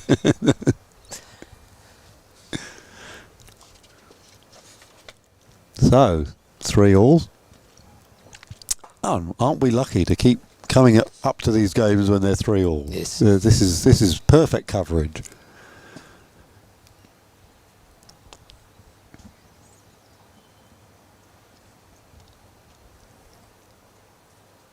So Rosie going and having a look at Black's shot before she decides what she wants to do with the yellow. Again, showing her experience that the position of Black is an important consideration before she decides what to do with the yellow. Does she clear? Does she block? Does she place? Okay, Looks like that's the a clearance. Which doesn't hit the mark. Now, she might have another go with the black, but it'd be interesting to see if Liz snuggles up to the red here, because that would be a very defensible and powerful option. Yes. But I don't think she's going to try. No, she just puts another runner in. Which again is quite effective. Now the challenge for Rosie here is if she goes for the clearance again and misses, then she may give an opportunity for Black to jaws. And Very win 2 in a powerful row. on these odd numbered hoops, and she gets it. She gets it. Nice. So back onto the rotations with Rosie in clearing positions on the western boundary. And Liz with 2 balls, not too close to the hoop, but both on the hoop running. And on the playing side, both in hoop running and position. in this match, this has been Liz's speciality so far. The long, carefully, smoothly run hoop.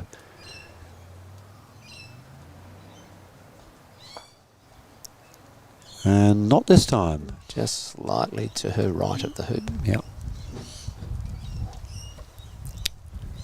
Well, the Blues still got a hoop running shot. Albeit 4 or 5 yards away. So Rosie can put in Rosie. a good runner It's a runner. It's not a block, but it does put pressure on Yeah. blue, because blue knows that if it doesn't run the hoop, then yellow has an easier shot if it doesn't get cleared by black. And just pinging off the left-hand wire, It was coming close. across the face. And although Liz can clear the yellow with the black, it now means that Rosie is the one who's manoeuvring her balls in front of the hoop. She's now got two balls in her running position. Pressure now on black to clear yellow.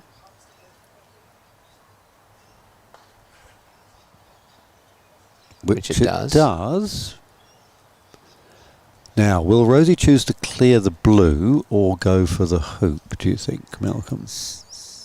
It depends whether she can. If she can't see blue, she has to go for the hoop. Looks like she's going for the hoop from here, doesn't it? And she might choose to do that anyway.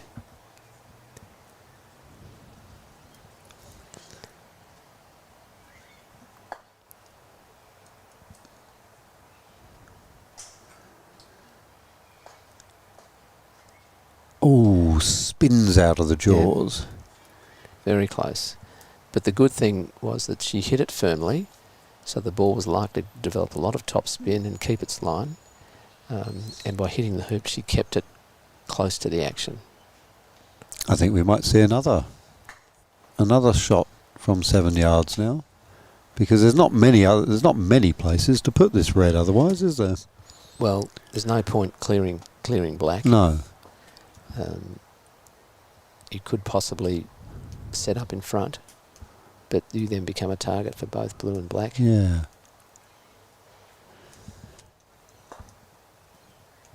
I think yellow is exposed. Well, what do I know? Oh, she's actually, no, you're right. She's choosing to go to clear the black. Or not clear the black. Sail off towards the east. Just missed. So a missed clearance like that can just shift the whole momentum of the hoop. Absolutely. So a long angled hoop, 5 yards. Is she going for yellow or the hoop? She's going for the hoop. Which she makes absolutely beautifully. Absolutely beautifully. So smooth. 5 times she's done that in this match. Look at this. We've seen this so many times. Oh. Just lovely. Just perfect. Oh, Lance has done his homework. Yeah. Look at that. Thank you, Lance. Thank you very much. So, since 2014, Liz has won this in 2018. Rosie has been runner-up, and with Alison Sharp winning 5 times in the last few years. So, excellent. Your students, thank you, Lance, for your homework. Your homework, your teachings.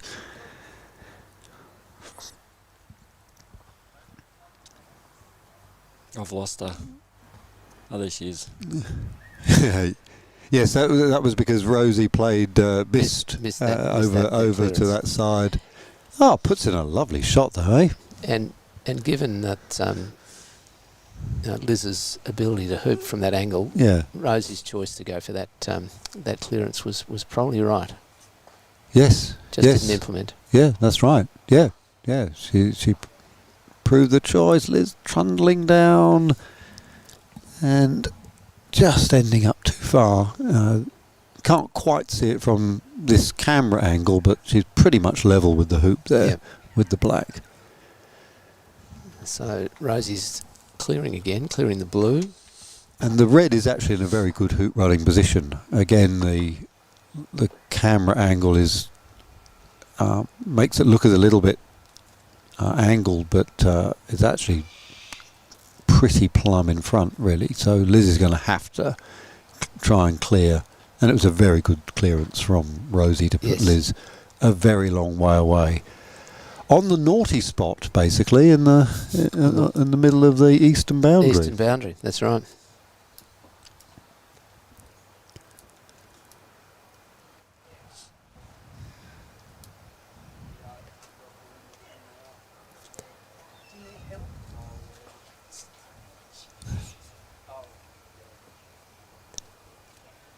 So big shot coming Shot up. here. Here it comes. Looks way wide. Oh, wouldn't say way. Yeah. Just a little bit wide.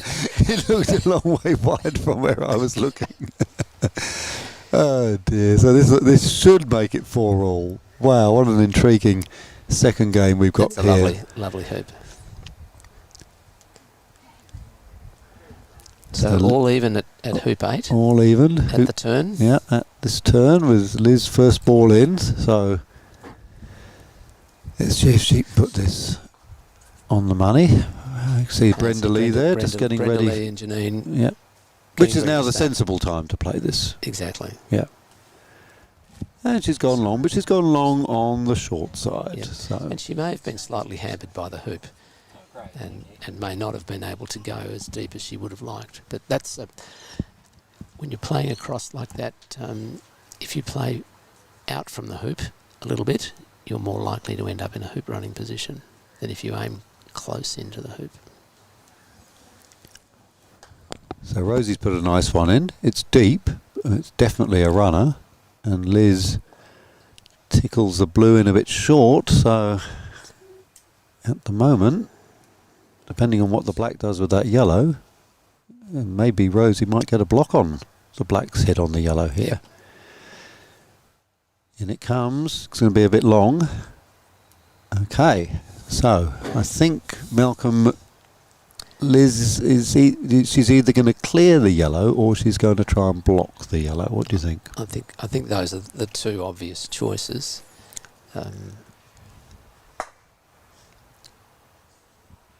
Just waiting for the other game to play. Yeah, across, so that's, the other semi-final. So Janine has played a beautiful shot in with the pink. Yep. About 4 feet out from hoop 1.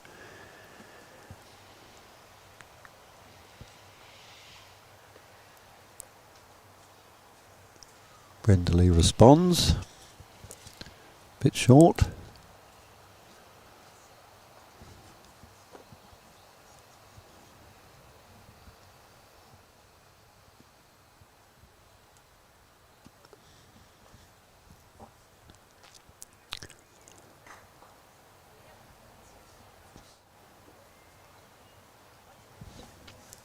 And now Brenda Lee, I think you'd Fourth imagine ball. she has to try and dislodge that pink, really, doesn't she? She's I'm not sure No. how it's very difficult to tell from this angle she's how just putting one in runnable herself. it is. Oh, it's very, very runnable. The pinks are in a very it's straight on. Okay. Yeah. Yep. All Anyway, right. So we're now we back on. see.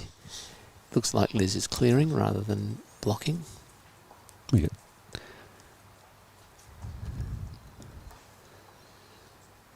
Yep. Nice Clears. centre ball. Another one of her A classic soft soft clearance. shots. Yep. Yeah, it's very effective. Wonder if Rosie will return the shot here and hit that black away.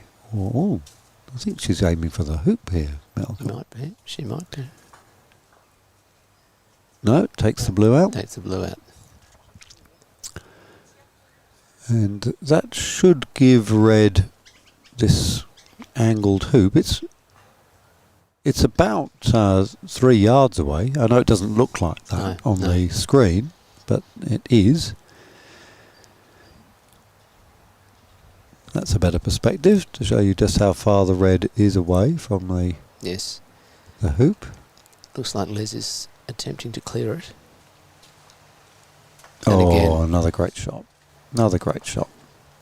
Just she's made always a long. moving the opponent's balls away in a sort of just a controlled It's way. very It's lovely, effective, very lovely, isn't it? effective. It's very, very good.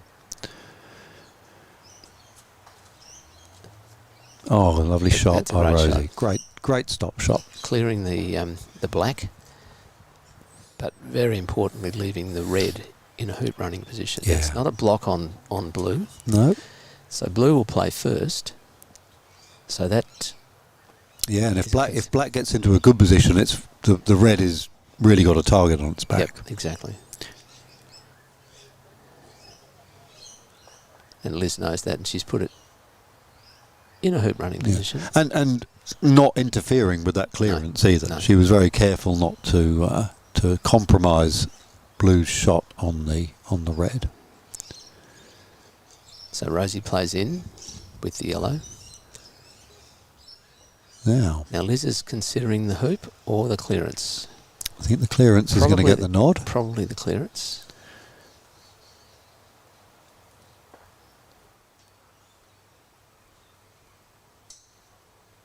The black is a better runner than it looks like from this camera angle. It's a nice shot.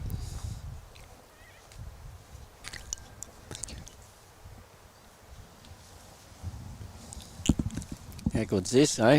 Getting looked after. Yeah, Bringing out the some cakes lovely and the cakes. goodies. Yeah. To be perfectly honest, I just thought, oh my God, we've forgotten about the coffee. Thank you. Anybody want a tea or a coffee? And Rosie beautifully clears the black. Great shot, Rosie. Cheers.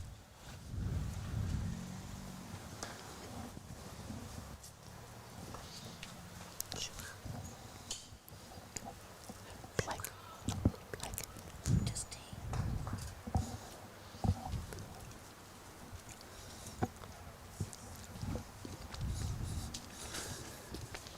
Okay. Hoop or yellow, Malcolm? Malcolm's got a mouthful of cake. Of course, I deliberately asked him that as soon as I put the cake in his mouth. Yellow.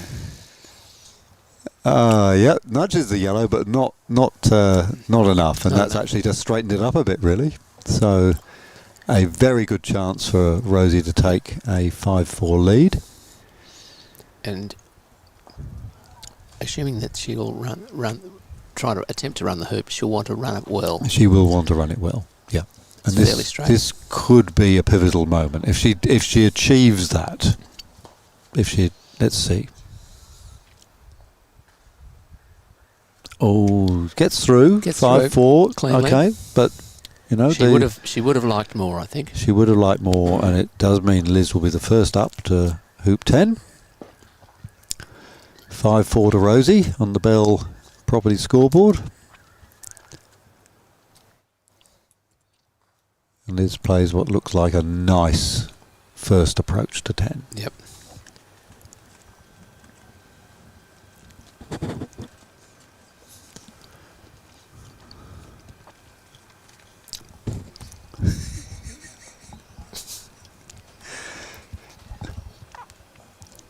I've just shown myself completely incapable of putting a piece of cake in my mouth because the fixed microphone that was in front of my mouth basically deflected the cake, much to the amusement of the magpie, who's decided to benefit from the outcome.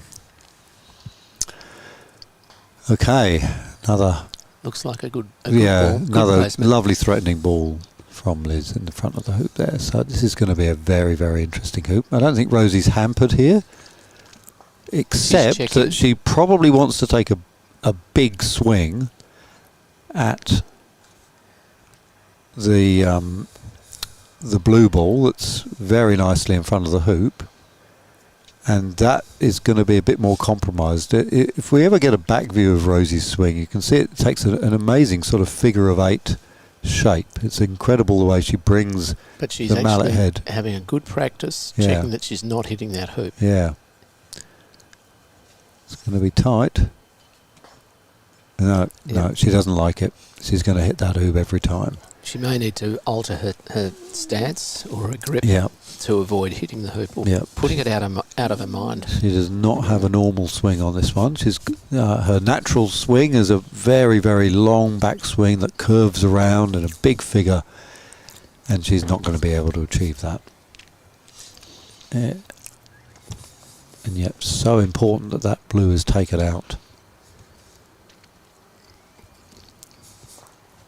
So is this technically a hampered shot then? Because Rosie is altering her stance. Yeah, yeah. Which means that if she doesn't hit it with the full face, if she does a beveled edge, it would be a fault. Good shot. Oh, bad luck. Very close. So Liz now has a shot with blue.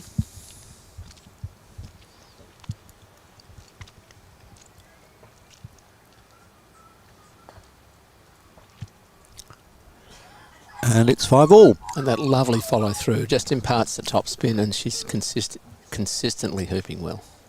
Yep.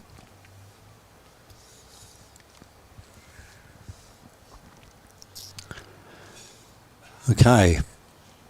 The business end of the game. Yep, 5-all. 5-all. Rosie will be first ball in.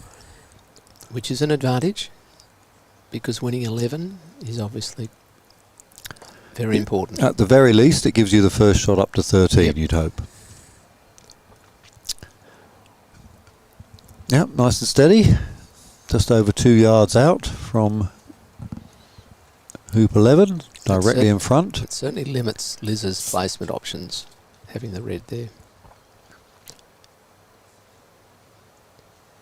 Because if she places it right in front of the hoop, yes, that's a great hooping position, but probably not going to be there if you give red an easy clearance. Okay, she chooses to hang back a bit. So she's gone to about 3 yards outside. And Rosie coming a little bit further in. I don't know whether she's blocked her own red on that one, Malcolm. It's possible. I think she has actually. She may be setting up a promotion. Yeah, or just to smack the black away and Yep. take the easier option with the yellow.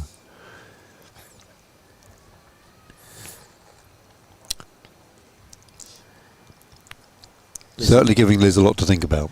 And that's what you want to do. You want to make your opponent think, take them out of their comfort zone. And another one tickled into the zone. Let's see what Rosie does now. I suspect that she will be clearing the black.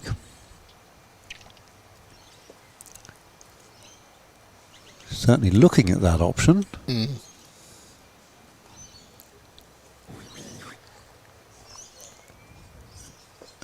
Because if she actually gets the black over towards corner 3, there's a good chance that the black won't even be able to see the yellow. Yep.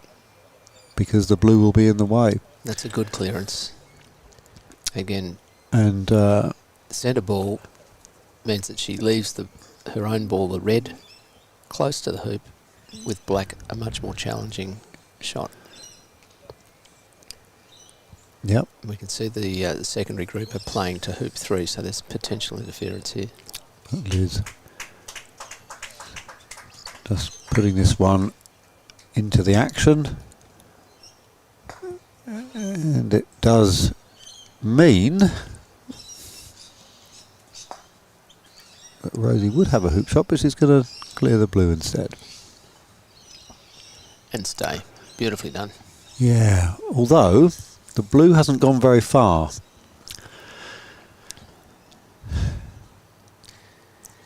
And it's actually got a relatively short clearance on the red.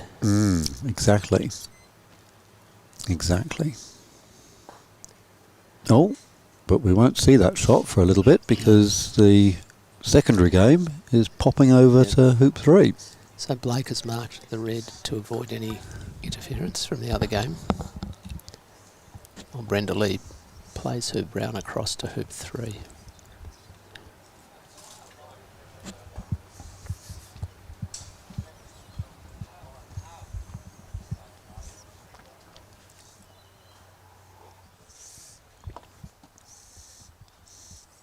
Looks like she was attempting a clearance then. Yep.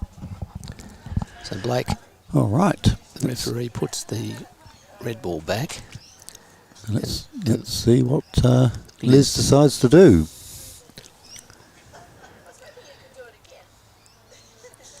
I mean, given how brilliant her hooping has been, she'd love to have a go with this black ball at the hoop, wouldn't she? So getting rid of the red would be nice, although not very many places you can put the red. And that's what a lot of people don't think about. They think about clearing a ball, but not where they want it to end up. And Liz is contemplating this very seriously, because if she decides to clear the red with the blue, she may well put it into an easier hoop running position.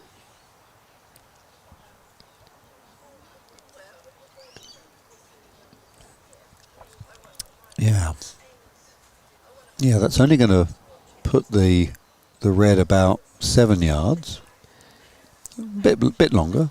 So it's red to play. Because black is like 4 feet in front of the hoop. So Rosie's got about a 9-yard shot here. Big shot. Massive shot in the game. Yep. If she can clear black.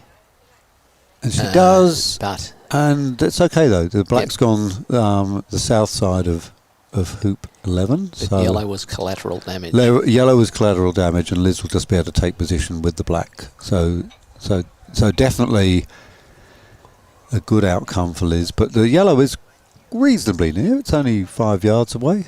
Yes. But of course, after this, if Rosie doesn't have good control, blue will come in. Blue or have a shot. Oh, nice. That's done. That's good. Done well. Yep. Kept the yellow patrolling. So this is a critical shot, because if Liz can make this, she's 6'5". I know, she's 7 yards away. This is a big hoop. Here she goes. No, not this time. And she hit it all right with that beautiful smooth action. Yep, and because she came off the leg, she stayed She's still around. there. Yep. So Liz is very fortunate in having it so that her most accurate shot is also like her slowest, smoothest shot. For many of us, our most accurate shot is a lusty swing. It's and of course that's fine if you occasionally if you do the big smash, but it's not great when you want to play those little smooth things that stay around. Delicate placement shots. So Rosie's trying to clear the blue, and off it goes nicely. And so now we end up with a situation where Rosie's the one in front of the hoop. Yep. Yeah, it's a great little pattern of rotations here. Weather holding out. We've had some comments on the chat about the weather.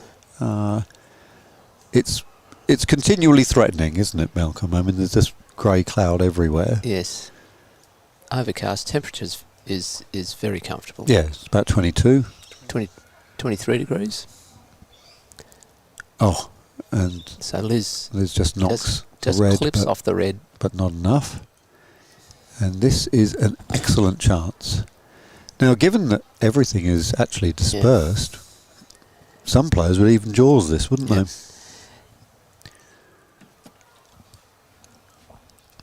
So the forecast top temperature for today is 24, and there is a chance of rain. Nicely through, past the peg, level with the peg. So Rosie's 6'5" up now, which means that she plays hoop 12 very differently to Liz. Liz has to win 12 and 13. Well, Liz has done the first bit right. She's put a lovely runner in with the black. But Rosie is perfectly capable of clearing that ball with her red ball, which is just 7 yards away. So a good runner in from Rosie here. That threatens the hoop and doesn't block the clearance of red on black. Which I don't think it has. Though it's difficult to tell. I don't know whether, Boyd, we can see down the line, but nice. Thank you very much. Look, on cue. Boyd just brings it up. It's sufficiently close that even if it isn't an overt block, it's a nervy one. Yep. Oh, Liz. Now that's cheeky. That's a very powerful position. That's cheeky. Okay, because not only that, there's a chance of a flick, isn't there? Well, we're going from 12 to 13. So So what Liz is thinking, she wants to win 12, and at the moment, blue is in the best position to do that. Rosie might promote the yellow to clear the, but black then can hit the blue. So, but I think Rosie will probably try and put the yellow behind the hoop, which is done. Yep. No, what I was thinking, Malcolm, was that with the balls where they were, and with black to play, black could get a flick off one of Rosie's balls to go up to 13. Exactly. Yes, a deflection. All right. So she's promoted. Yeah, she's promoted, and she's conceding Rosie to have the first hit up at hoop 13. But none of her balls are, all the balls are spread, and no one's hampered with anything here. So, but we have to wait for a little while. We do have to wait because the secondary group, secondary pair, are playing hoop 3, which is also hoop 13. 6-all. 6-all.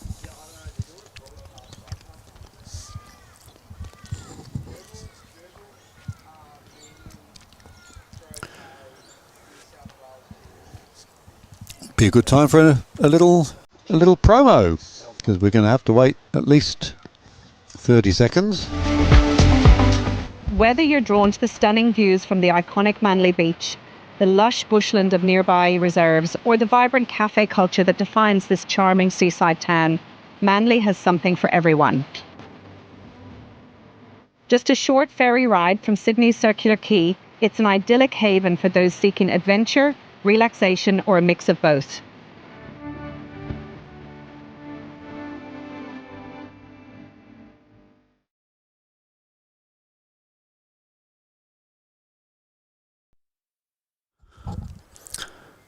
All right. Thanks again to Bell Property for their sponsorship of this coverage. We're just waiting for the secondary game to clear hoop 3 before it can be rebadged as hoop 13. Yes. In the battle between Liz and Rosie. It will be Rosie who has the first shot up at that hoop. And Rosie needs to win this game to take it to a third decider.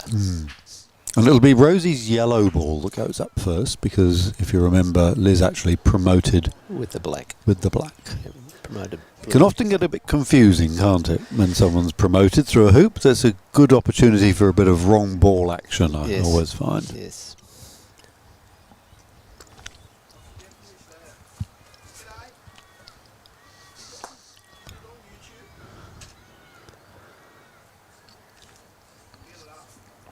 So it looks like Brenda Lee and Janine have been playing this rotation on 3 for a while. Yep.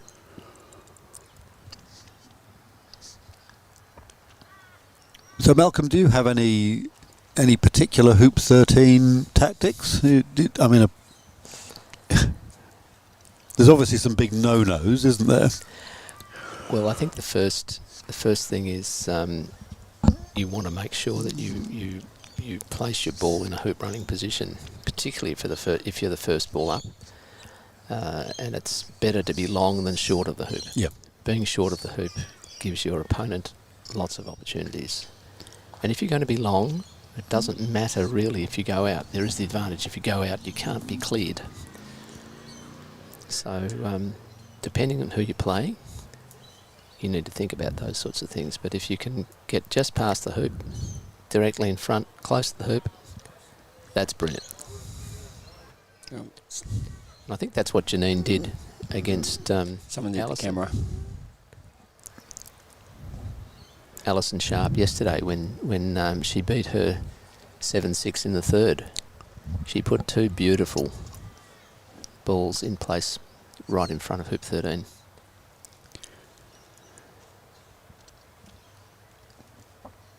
Yeah, I mean it's just a terrible tragedy when you're first ball up at 13 and you go short, and you just kick yourself so badly because it's just it's just a terrible loss of the advantage. I Exactly. mean, so the stats sort of show that at a high sort of level, it's 70-30 for Yep. for winning the hoop if you're first up there.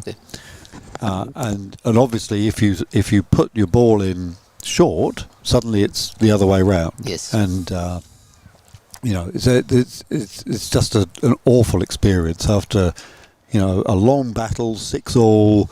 You've got the opportunity to be first up there, and you do that. Yes. But very easily done, because you know you're trying to get it 2 yards in front, and Yes. you're generally playing it from 21 yards away. It's one of the longer transitions on the court, That's right. and even the best of us are only accurate to about 10%. Yes. So plus or minus 10% of 21 is 2 yards. So Janine's going for a promotion here, which is quite an interesting option. They're not playing hoop 13; they're playing hoop 3. So the stakes are not quite as high as they would be otherwise. But by promoting the white into a very good hoop running position, that's putting pressure on Brown.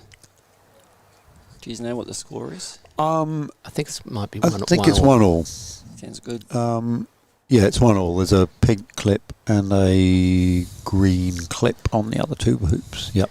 So now it's 1-all. Brown has promoted green into a nice position, cuddling up to the white.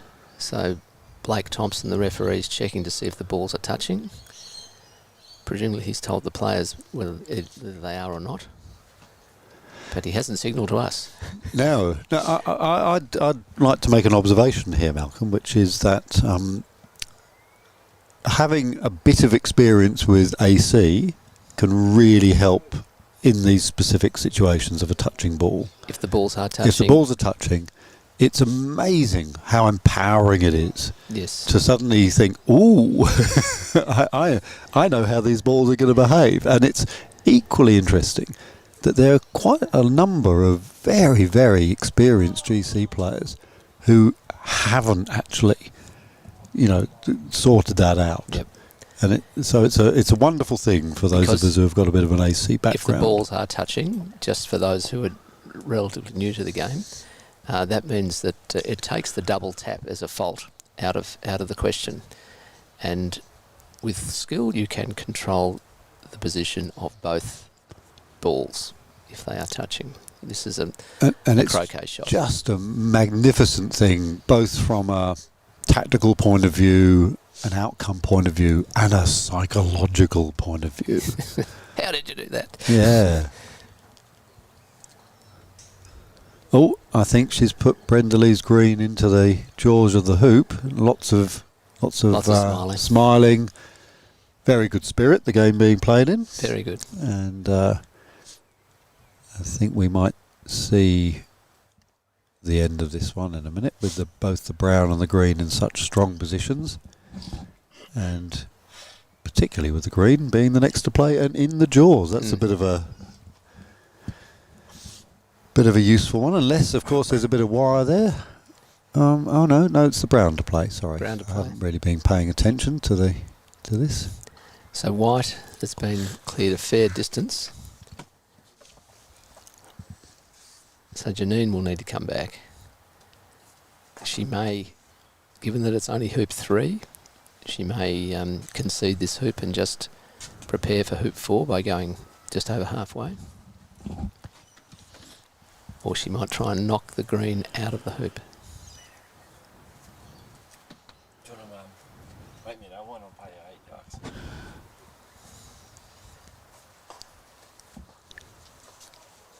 Oh, bad luck! That's What a great very close. effort that was. Very close. What a great effort. Now the green here is in the jaws, and you'd think it would be a very easy shot.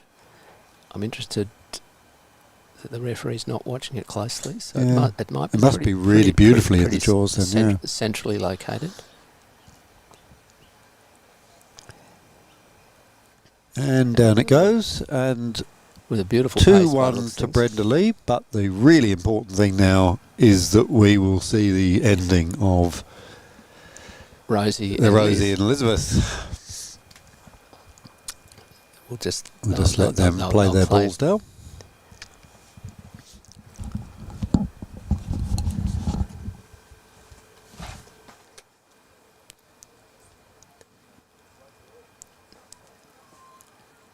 So Brenda Lee's got the opportunity here to place her brown in a very good hooping position and then clear the pink with the green.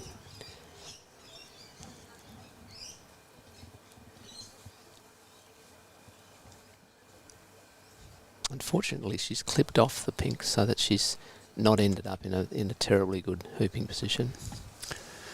And white now to play down. Well, we will be picking this game up again very shortly because we'll come back the to Rosie and Elizabeth game will be finished in a few minutes. And that is a lovely land. It's a lovely white, yeah. Okay, so the crucial shot. This is the one that Malcolm was talking about earlier. Rosie has to make sure that this ball goes on the playing side of the hoop, so north of the hoop. It would be a disaster if it came short. And it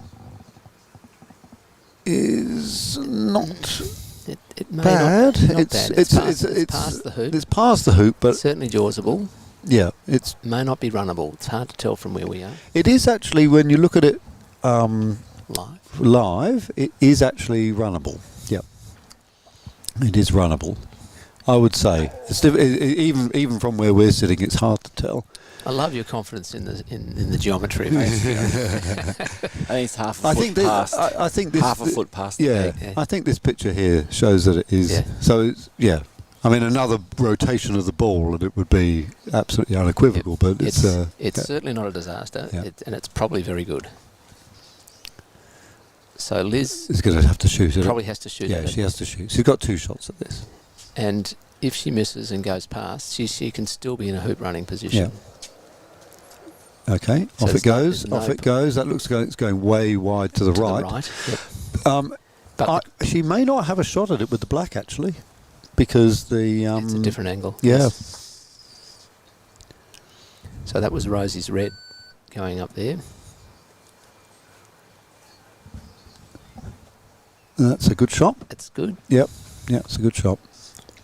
Again, the perspective of the camera makes that look a little bit flat, but it is actually, the red is quite well placed there. So Liz has really got to make this one count. Liz has really got to take a good hit at this. Up it goes, up it goes, up it goes, up it goes, and off to the left. Just veered away, I think. And, well, Rosie very much in the box seat now. Both the yellow, which I believe is runnable, at least jawsable. And if she can run it, she will. But jawsing it is also is powerful. Very powerful. And there's the jaws. Okay. Because now she's forcing Liz to do effectively a 7-yard jump shot. Yep. Which is not impossible, but a challenge for most players. If Liz gets it, it'll certainly be a Bell property replay. I mean, there's no question about that. We could let Well put. Well put. Yep. Liz has indicated that she's going to take the jump, so Rosie just taking the clips off. So why are they taking the clips off, Gareth? Well, I think initially it was so that people wouldn't injure themselves with flying clips, but obviously the clips become essentially an outside agent. Anyway, let's have a look at this. She's riding her way. Oh no! Okay, so Liz is taking a stance for a jump shot. Needs a big backswing. Give it a good thump into the turf. And dribbles forward, pops the yellow through, end of game. End of game. So didn't give much away because unless she jumped that, Red was going to promote. Rosie would have knocked it through. We get a decider.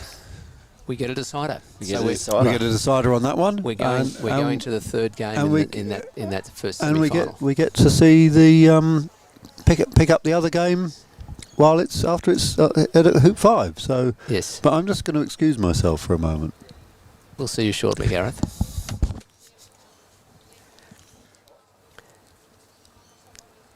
Well, it's So still Brent- got 2-1. I believe so, yes. So Brenda Lee looks like she's shaping to clear the pink, and she does so, hits it beautifully in the centre, keeping her ball relatively close to the hoop, not in a hoop running position, but in a good clearing position.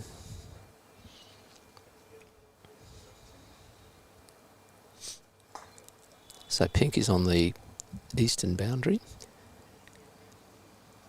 That's Rosie and Liz just sorting themselves out after their game. And we can see Janine Sisson from Victoria, who's played very well in this tournament, playing in from the eastern boundary.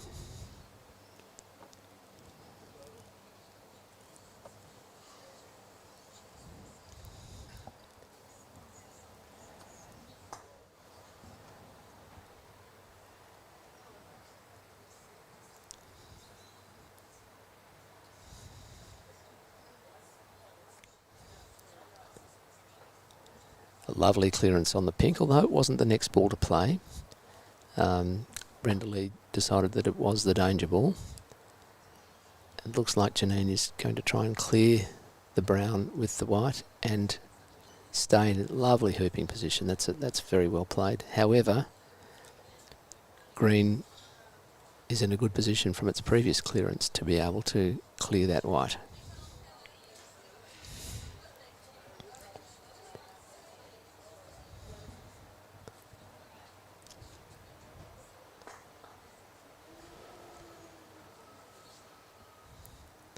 A little bit to the left, you can see that was probably not what she wanted, because she's left her ball quite a long way from the hoop, and she's hit white into further away from the hoop, but still in a hoop running position. So pink's come back, beautiful lag right in front. Janine has been very consistent all tournament from all accounts.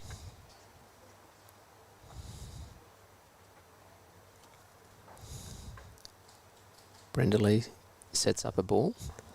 I don't think she was trying to hit the pink then.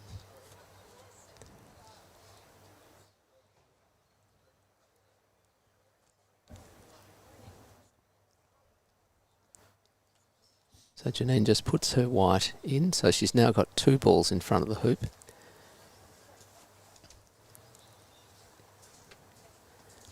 So green will be looking to clear the pink and to hold position around hoop 4. I'm going to find that taught myself. Same time that I get it in, yep.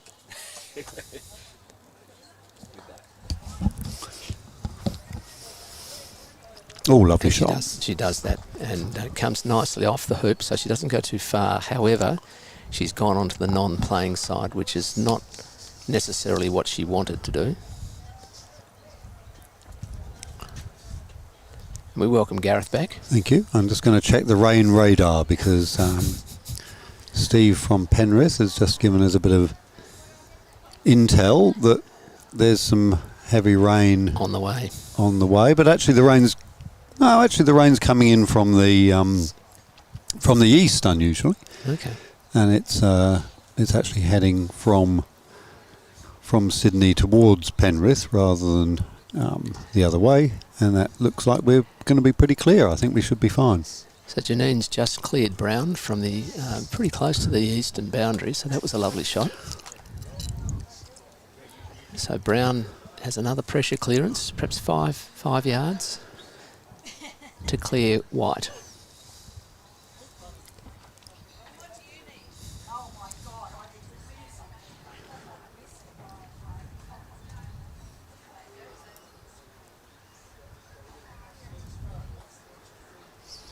Oh, lovely shot. Very nice. Yep.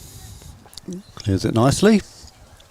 There is a hiding position for the white where green can't see it, but the green could come through the back. Green could come through the back, and also the brown is in a clearing position as well. So, yep, that achieves that. Now, so you'd pop this one in through the back and then clear with the brown, would you, Malcolm? Well, I'm assuming that green cannot see white because of the hoop. Yep. So yes, I think that's probably the good shot, and going about there is good. Yeah. Pink is in a hoop running position. I don't think it's blocked by white. It's a long way away. It It's a good 8 yards away, I'd say, there. Just the way she's shaping this shot, looks like she could... maybe she's just going to tickle in. Yeah, I thought for a moment... Ooh, tickle in. Tickle into the hoop. He has played that shot beautifully. Tickle into the hoop. That's a lovely shot. So Brown now... Putting it in the jaws from that distance was just remarkable. Very nice. Very accurate. So Brenda Lee now playing Brown.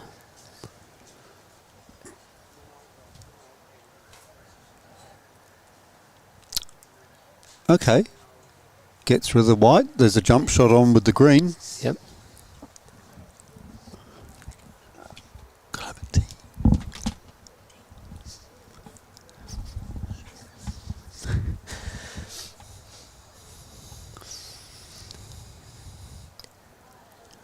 So you would think that white would try to clear green to take the jump shot option out. We think Janine is 1-2 down. We did check that, didn't we, Gareth?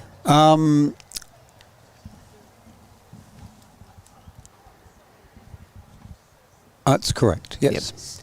So Janine would like to clear the green to even it up if she can.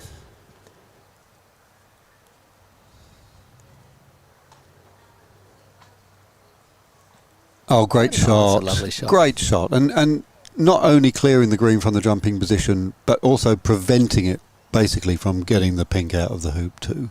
Yes. Brilliant shot. Now here, this is a chance where pink is going to be very, very likely to score this hoop.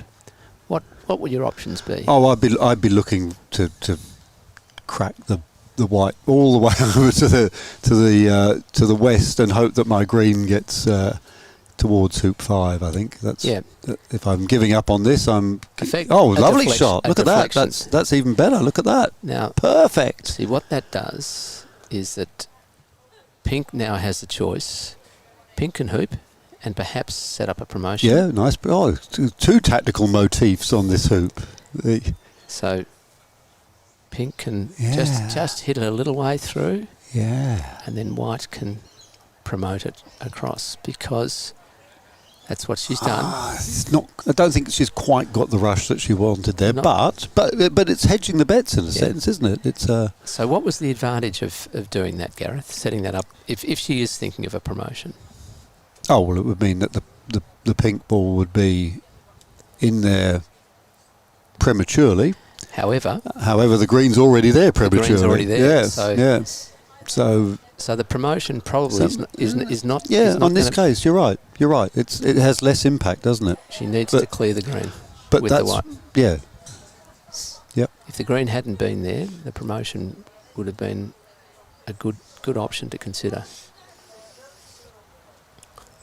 Oh, well played. And Janine's been playing a lot of games in the last couple of years, and she's picked up some very, very clever tactics from all accounts. Yeah, that's right. Thank you. Just being brought some more tea, more refreshments from Gillian. Thank you very much. Very kind of you.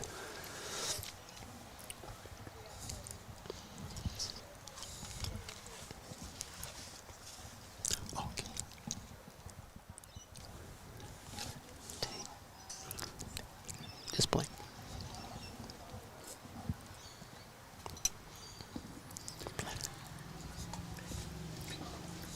Yeah, it's very interesting to compare the recent records of Janine and Brenda Lee.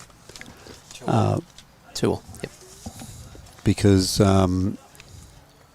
Janine is ranked 64th in Australian women. Mm-hmm. And she has a D grade of about 1,600. Brenda Lee is ranked 48th amongst Australian women, and she has a D grade, a little bit higher, but after Janine's heroics yesterday, I wouldn't be surprised if they're actually the same. But the thing that really distinguishes them is that Janine has played some 250 world ranking games over the last 2 years. Which is a lot. Which is a lot. And Brenda has played a much more modest number of games, world ranking games, obviously a lot of other types of competitions and club and everything. She's probably played a lot, but in terms of games that actually count for world ranking, Brenda Lee has played about 40. So a massive difference in the sort of preparation, if you like, that's led to this.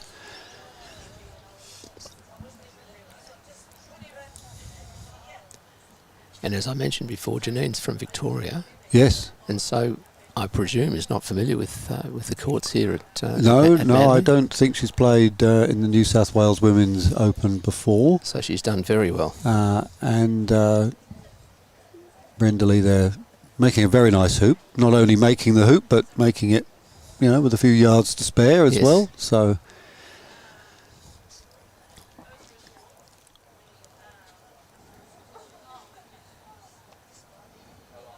Janine playing a very steady pink up to hoop 6.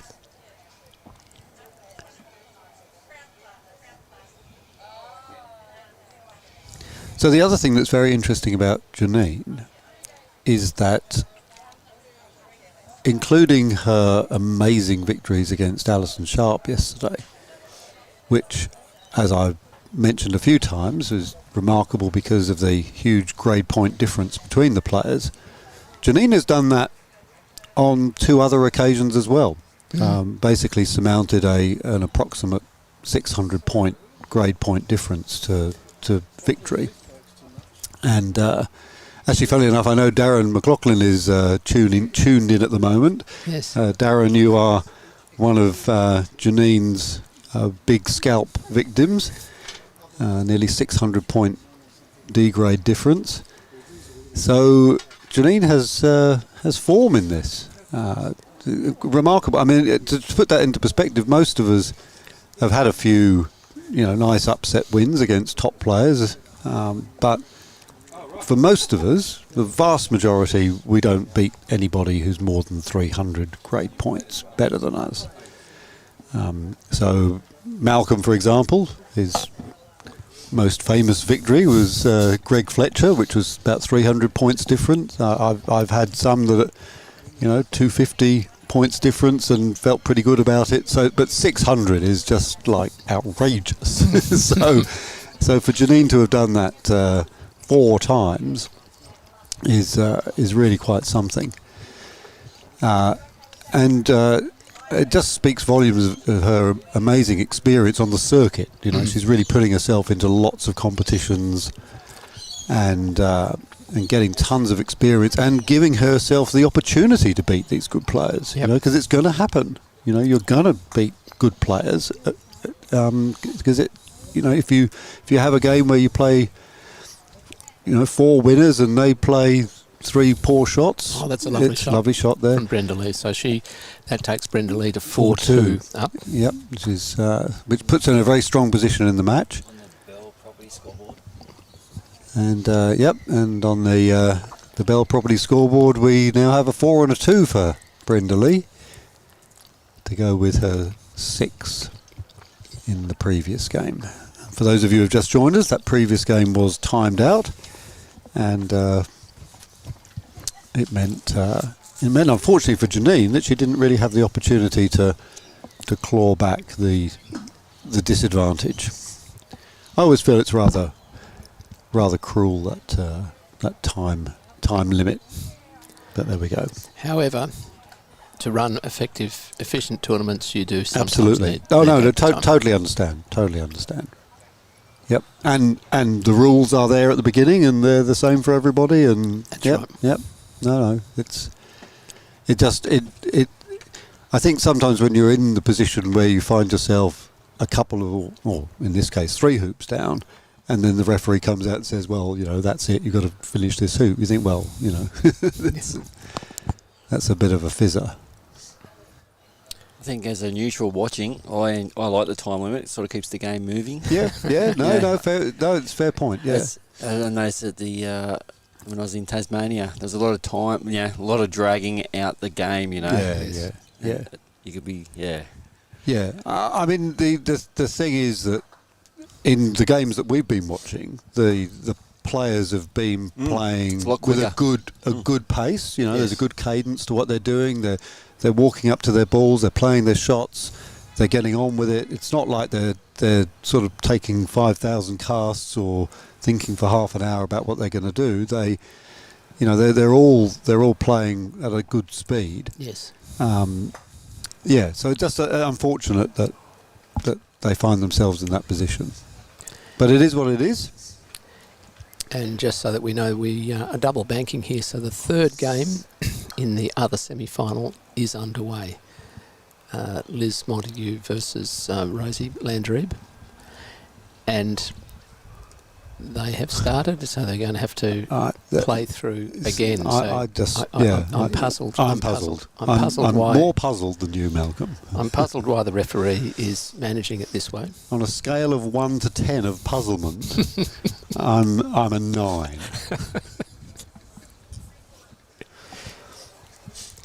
So Brenda Lee is playing the green towards hoop 7. Sorry. Yeah, looks like so she's going to have a go at it. No, she's going to have a go at the pink. It's a nice clearance. It is. Although the pink wasn't particularly threatening where it was, I don't think. It looked like it was it would have been an ambitious shot from the black ball from the other game has just come in on the left there. So Malcolm, if you're 4-2 up, is your thought process different to what it would be if it was 3-all, or are you just playing this hoop? You're just taking this hoop on its own merits. I think I'm just taking the hoop on its own merits. Yep. If you're 4-2 up, you don't want to become complacent, and you know that it can swing very easily, as we saw in the first game when Janine was two hoops ahead, and then eventually lost by 3. So it's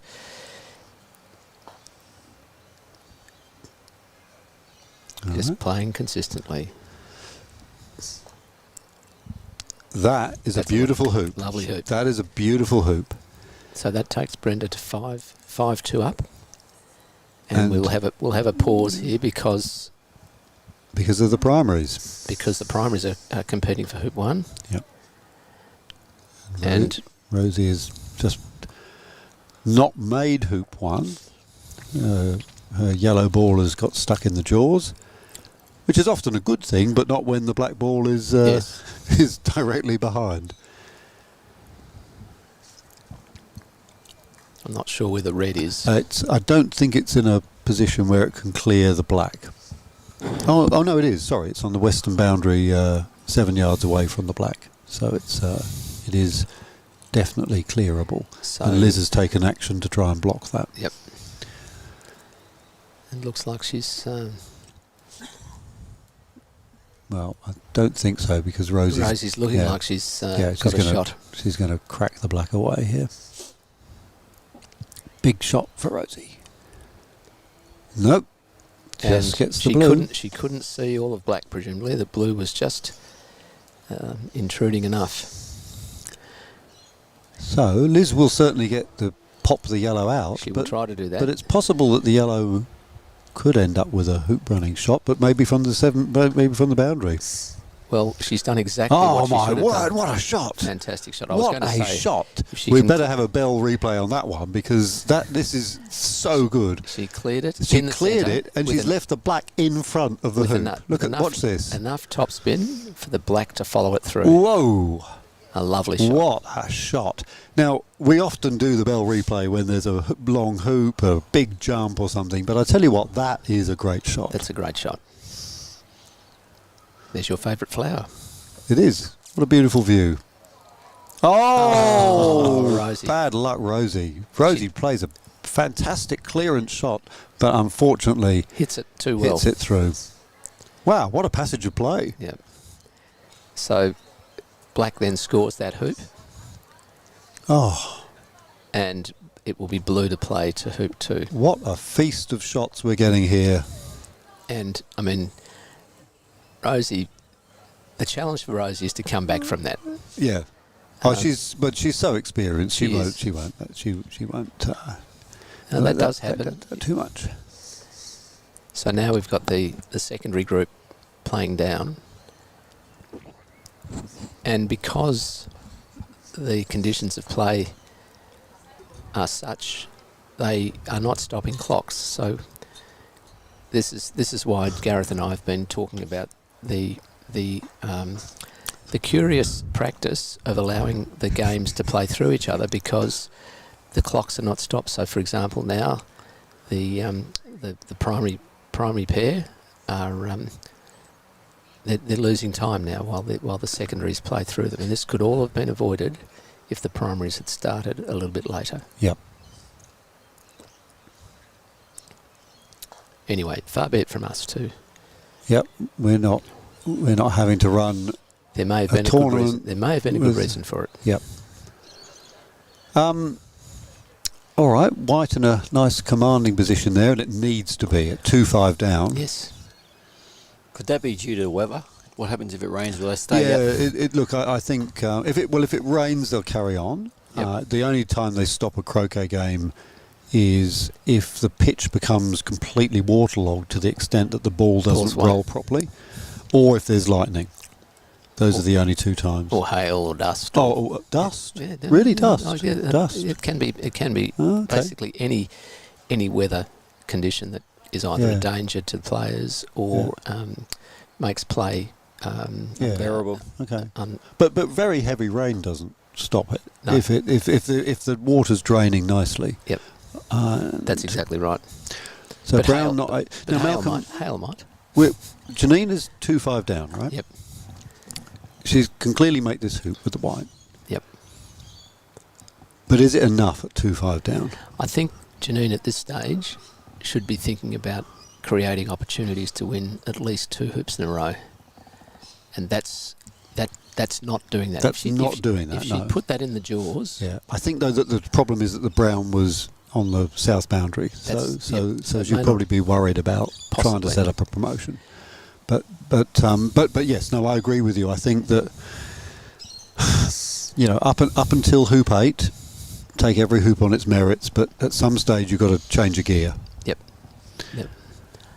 And I mean, that was a nice hoop. She ran it, but she's 2 down, and she's given the first ball to 9 to Brenda Lee. And I think that's the crucial part of that equation. Yep. Is that Brenda Lee, if she puts a good one in here, could really turn the screw.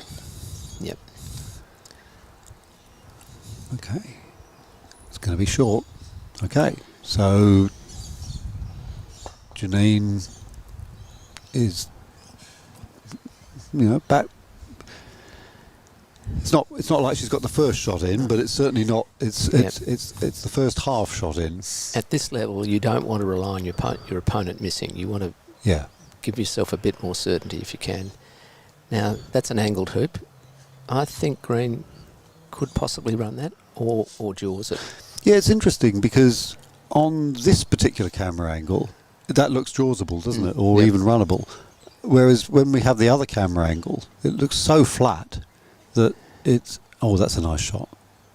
Oh, no. It's gone past. Just gone past. Yeah. See, from this angle, I'm thinking, there's no way that could run. But then when you look at it from here... It's hard. Yeah. And Janine's had a good look at it, which is a sign of her experience because, as we said before, having a look at the position of the balls before you decide what to do with your shot. For example, does she try to clear? Does she just set up? Does she try to put in a block? These are all questions that you can't decide from the other side of the court if you don't know exactly. And you certainly can't decide it from the camera angle. Because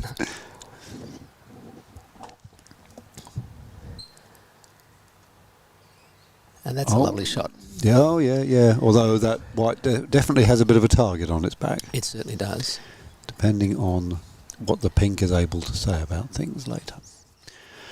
no, it's going to be dispatched immediately. So Brenda Lee wants to hit this on her left of centre so that the white goes to an angled position over towards the western boundary, and that's nice. And her green, whilst it's gone out, Yeah. it's in a hoop running position or a clearing position indeed.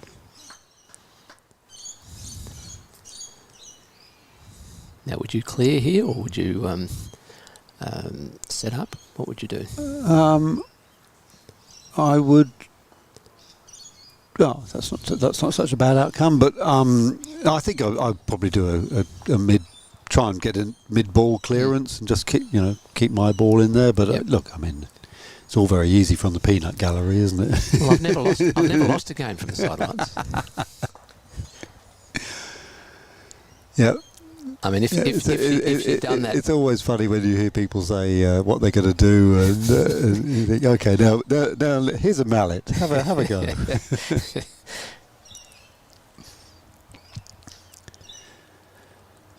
So Janine's in a nice position to set up a block, and that's what she's gone for. Oh, look at that! Right in That's a front. lovely shot, and And both the Brenda Lee's Lee's balls on the south boundary. so she's got a 7-yard shot. She's got 2 shots at this. She's got 2 shots. Here comes the first. And the risk in having the ball close to the hoop is that she might accidentally peel it, as we saw Rosie do on hoop 1. Oh, cue the Bell property replay because seriously, that was a lovely shot. that's now 6-3, and that's a heartbreaker. Yeah. That really is a heartbreaker. Yeah, You for put Janine. you look at that.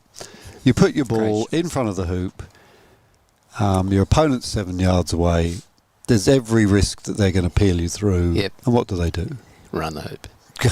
That is a very impressive shot. It's just not fair. Well, the ladies are having a good chuckle Good smile about about it. Very nice to see. But Brenda Lee's in the box seat now. She only has to win 1 more hoop out of 4. Yep. She's not only in the box seat, she's been given the complimentary chocolates and a glass of champagne. Yep. It's just a question of whether or not she's able to toast. Now, at this point, depending on how Janine responds to this, you just got to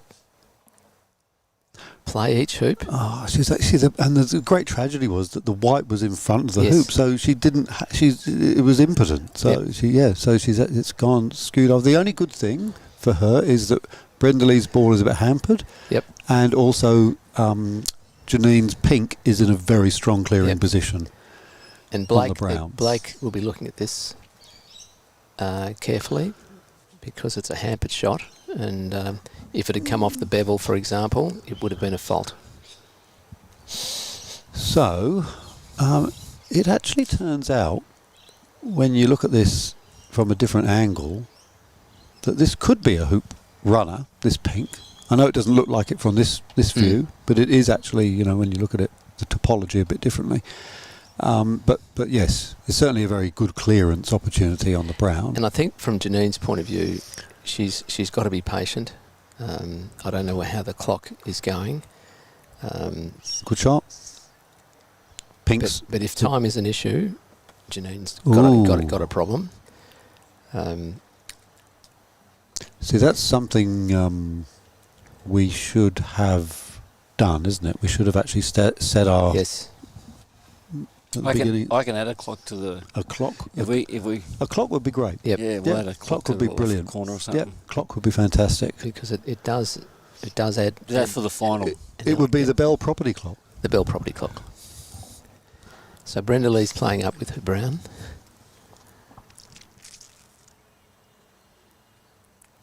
So we've been going for about 2 hours and 45 minutes. It's how long they've been playing This particular game. particular Ah. game. Yeah, so it's when they started this one.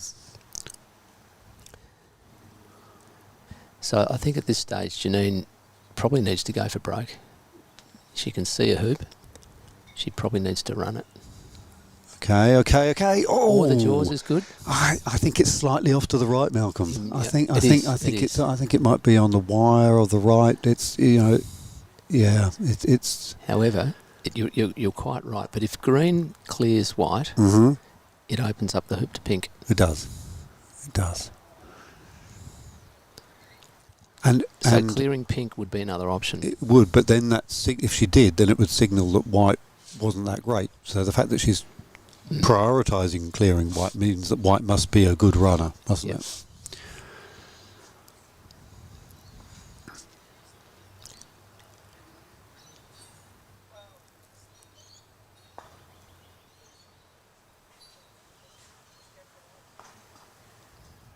Yep. That's a nice clearance. Clears it nicely, but it is open for pink. It's open now for pink.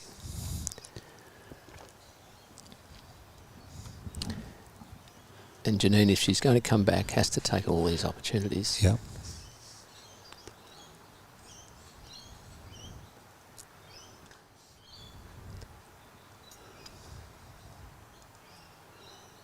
Yes, yes. Keeps the game alive. 4-6. 4-6. But Brenda Lee will be first ball in. First ball to 11.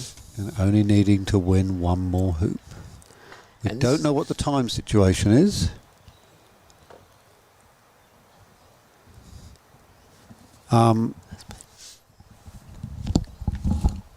We'll see if we can find out how much time is left, because that's a critical factor in this game. So Brenda Lee puts a lovely ball across into a good hoop running position, and immediately that good placement has put pressure on Janine. Oh yeah, because Janine has to clear brown or block brown with white or with green. Okay, here comes the white. Oh Just dear. missed it. Now, Malcolm, do you think there's merit in pink being so close to green? Sorry, green being so close to pink, a little snuggle here. Yeah, perhaps. It says if you ever did a snuggle to win the match. Yeah, here we go. She might. Sometimes known as a cuddle or a stymie. Yeah, look at that. Or just a block. Okay, so we've been informed there's only 15 seconds. Thanks, Pete. So really, there's nothing that Janine can do to. This is very difficult now because she's time's going to be called. Yep. And she's already 2 hoops behind. Yep. They did 2 rotations. Yeah. It's a nice little jump. Oh, she got it! That was a lovely shot. What a fantastic shot! A lovely shot. Yes. What a brilliant shot! The time's now been called. Time's now been called. So but what a shot! Look at the Bell property replay here. Oh, clips it over and beautifully done. But she's just nudges the brown out. But there are 2 rotations. Yep, 2 rotations. So brown is the first ball to play in the rotation. Followed by white, which is not in a hoop running position.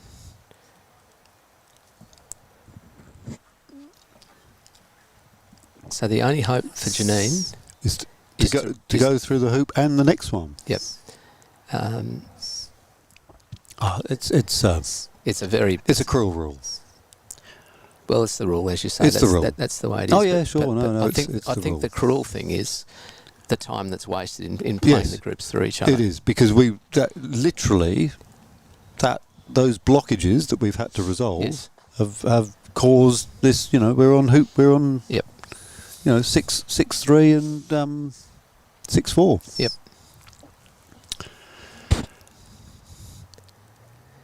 That's right, and they got timed out in that first. Yes. The first game. Yep. Same thing. There was a hold up.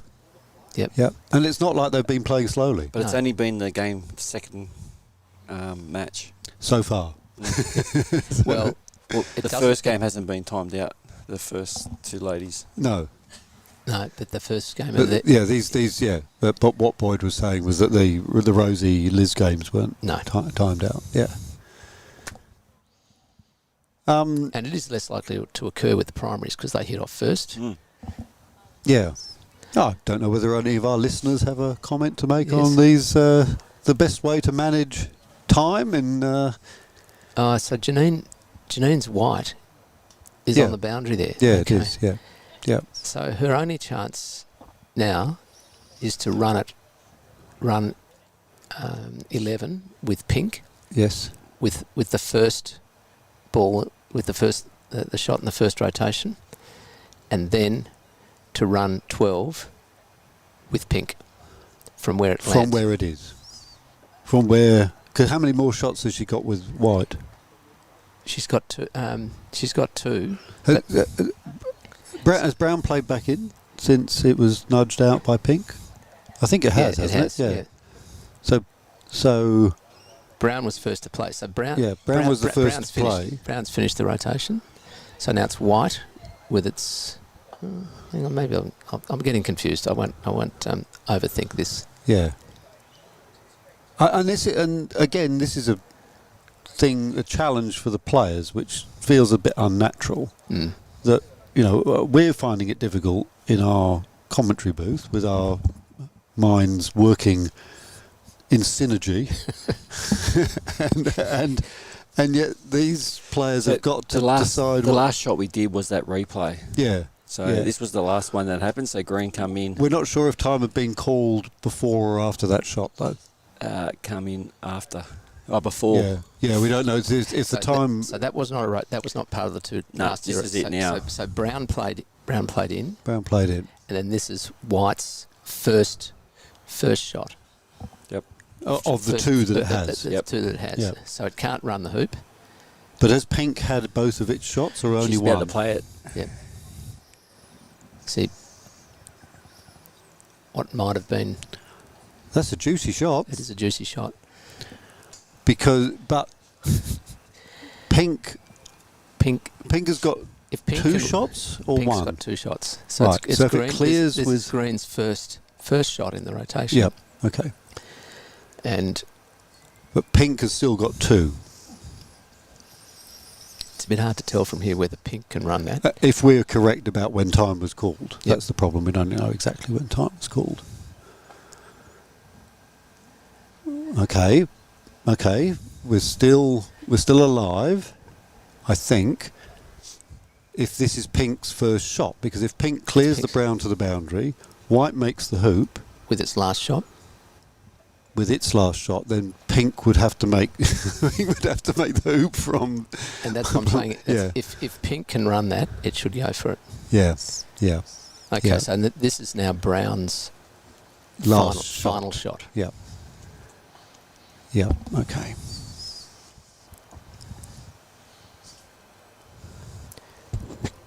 So the clock is Brenda Lee's friend.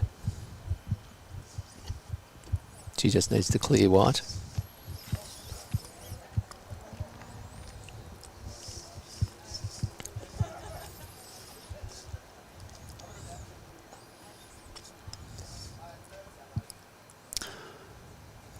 All right. Brown and White. So White needs to run this. And then Pink needs to make the hoop from where it is. This is White's last shot. Yeah.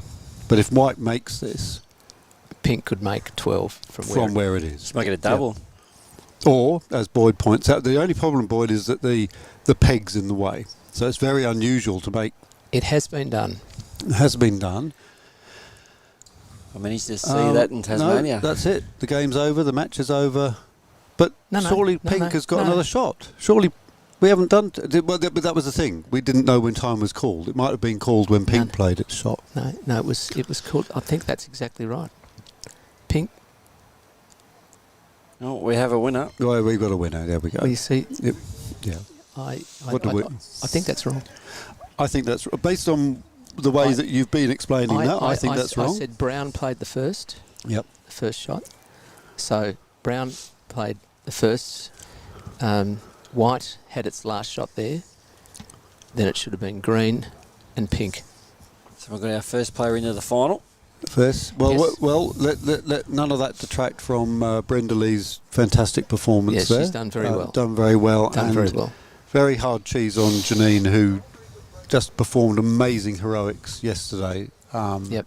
And good on her for Making the semis, that's a making the semis massive and effort. coming all the way up to New South Wales to play Yep, in well done. this event. Well done. Massive kudos to her And look, I don't think it would have made any difference. I mean, pink, that would have been a... But it would have made 14. good TV, wouldn't it? If Brenda Lee had thrashed that pink ball through hoop 12 from... Double. If Janine had...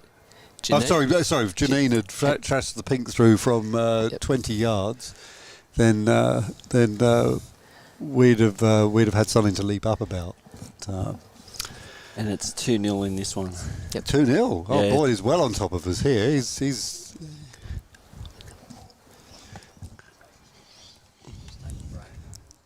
You've done this before, Boyd. Oh, I'm getting the idea of it. Yeah, I'm starting to learn the gist and getting the lingo. Have you had a go? Not yet. Oh, all right. Well, we'll get you on the look. Does it look easy? No. Oh. I could see myself swinging it and having a mallet go flying through the air. Oh, well, there's plenty of players that do that, but only in anger. Yes. Which is very naughty of them. No, I won't mention any names. All right. So, Rosie looks like she's got her red ball in the jaws.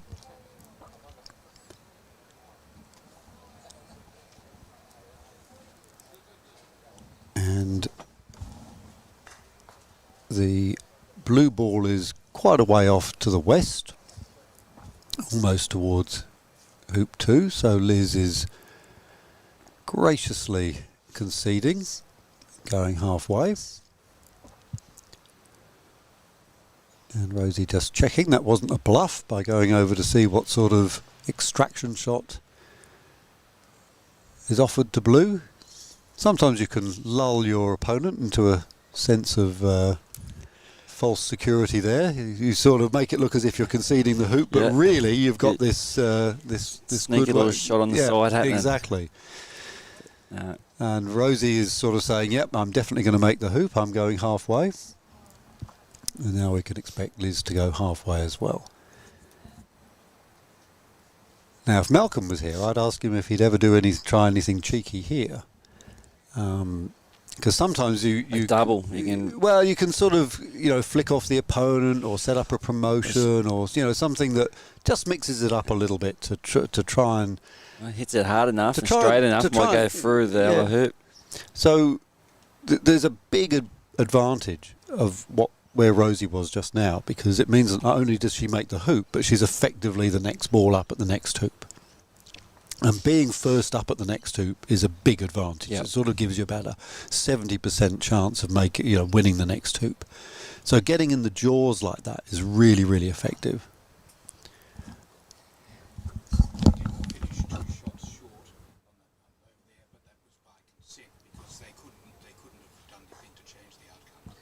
Okay, so just getting an update on the finish of that other match that was just finished.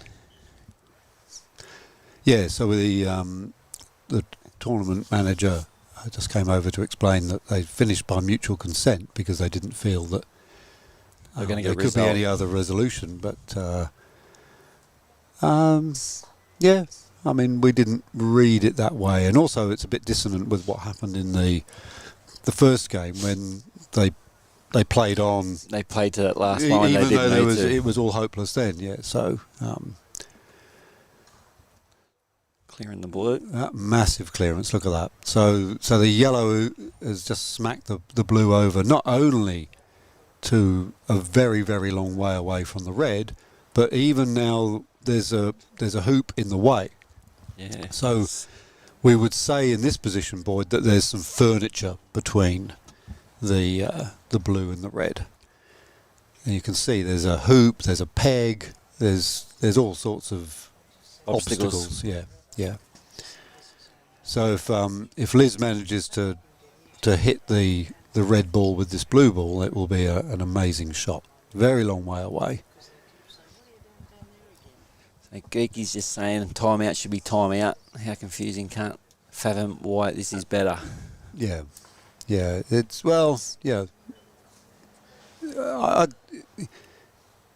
People come up with interesting ways that they think are going to be fairer, and I think it's all a process of experimentation. Do they have a 15-minute warning or something like that? Maybe No, a bell, no. a 15-minute warning. No, they don't, and players are allowed to ask the referee, Okay. how long there is left, but the referee isn't obliged to sort of keep them informed as such, in a dynamic way. So Rosie makes the hoop. Red makes hoop. 2-all. Back-to-back hoops there for... Yep, and that's the power of being in the jaws of the previous hoop. It just makes being first down to the next hoop is incredible. I don't know whether when you went away, Malcolm, you had any conversations with people about the timing, but certainly a gentleman came over to here and sort of Just gave us an update. gave us the official version. Okay. Which is that they decided by mutual consent that they would stop playing the hoop. That's what I heard too. Yeah. Yep. But yeah, so they realised that Pink had a very long shot. Yeah, but So if they both decided not, wouldn't have been my decision. yeah, it wouldn't have been my bingo. decision. No, I'd be taking that if it's a choice between A hero shot. death and a 21-yard shot. I'm choosing the 21 shot. Anyway, back onto this game. Decider. Rosie tickles in, nudges the black, makes the black's task a little bit more difficult. Nice shot. And Rosie, of course, still has that red 7 yards away as a clearing ball. And Assuming that she can see it. the yellow ball, I think she can. I think because the red tickled through by a good 6 inches. Yes. So, this is a classic club dilemma, isn't it, Malcolm? Where you've got a 7-yard shot, Yes. and you either block or you clear. Mm-hmm. And an exercise I like to do with the folk at Sutherland is to actually set this up and do 10 shots of 10 each. shots and see Yeah. what their Yeah. success. And if I may say, what you typically find is that the clearance rate is higher than the, Yes. than the block rate. And it surprises people, doesn't it? However, if you however, if you go for a block, don't achieve the block, but put the ball in hooping position, that has the advantage of putting on hoop pressure. yeah, and if you miss the clearance, then you can be where Rosie is now, Yep. Look at the 14 yards away. So yes, interesting risk reward, and that's Good shot. that's the risk Lovely. reward punished by Liz to go 3-2 up.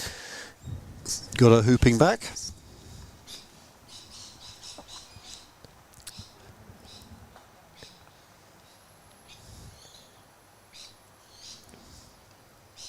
Oh, just going a bit too far.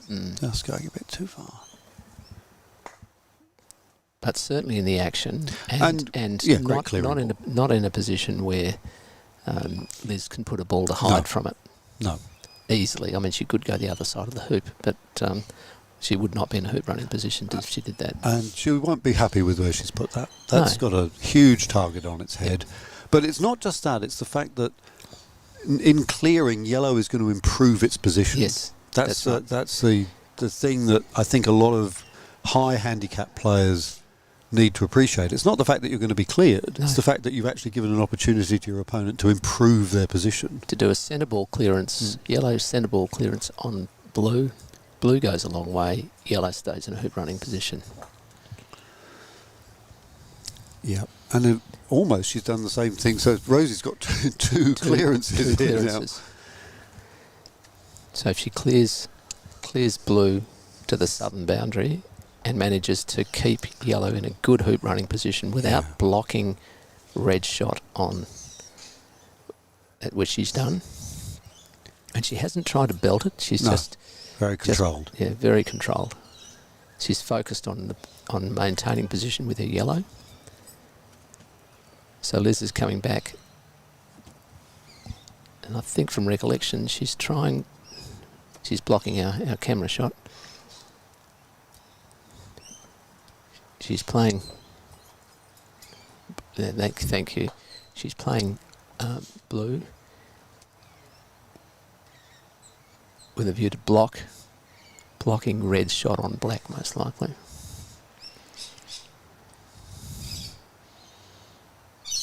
No, doesn't achieve Not a bad effort. any sort of outcome that she'd be happy with, and I think a repeat. Now Rosie's problem here is, of course, hitting the black and then the red careering into the yellow. That would be... Yep. Or the black careering into the yellow. Or the black careering into the yellow, yeah. And she's done it very well. Yeah, very nice. Very nice. Hit it to the left of centre. So that little passage of play there was a really good illustration of how playing your balls in too close to the opposition Yes. is going to allow your opposition to improve their position. Yes. And now Rosie will end up with the first shot at the hoop, Yes. from a very, very makeable position. And she's earned that with 2 excellent clearances.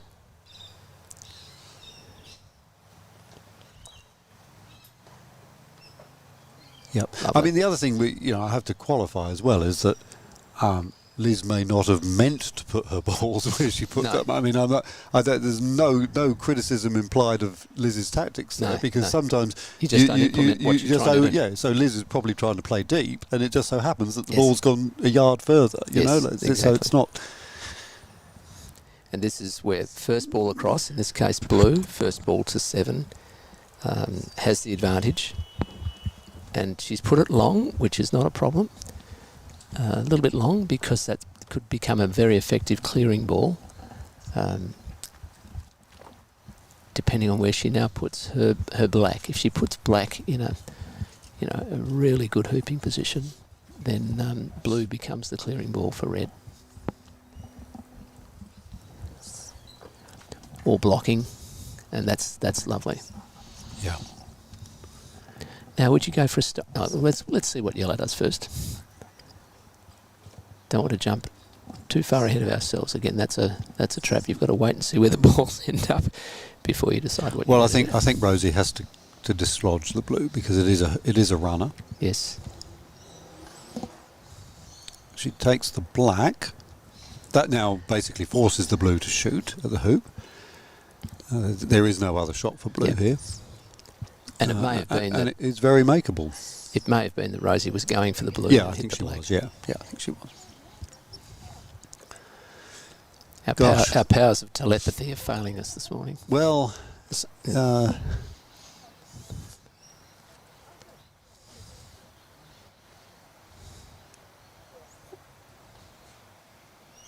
That's a lovely shot. pulls through.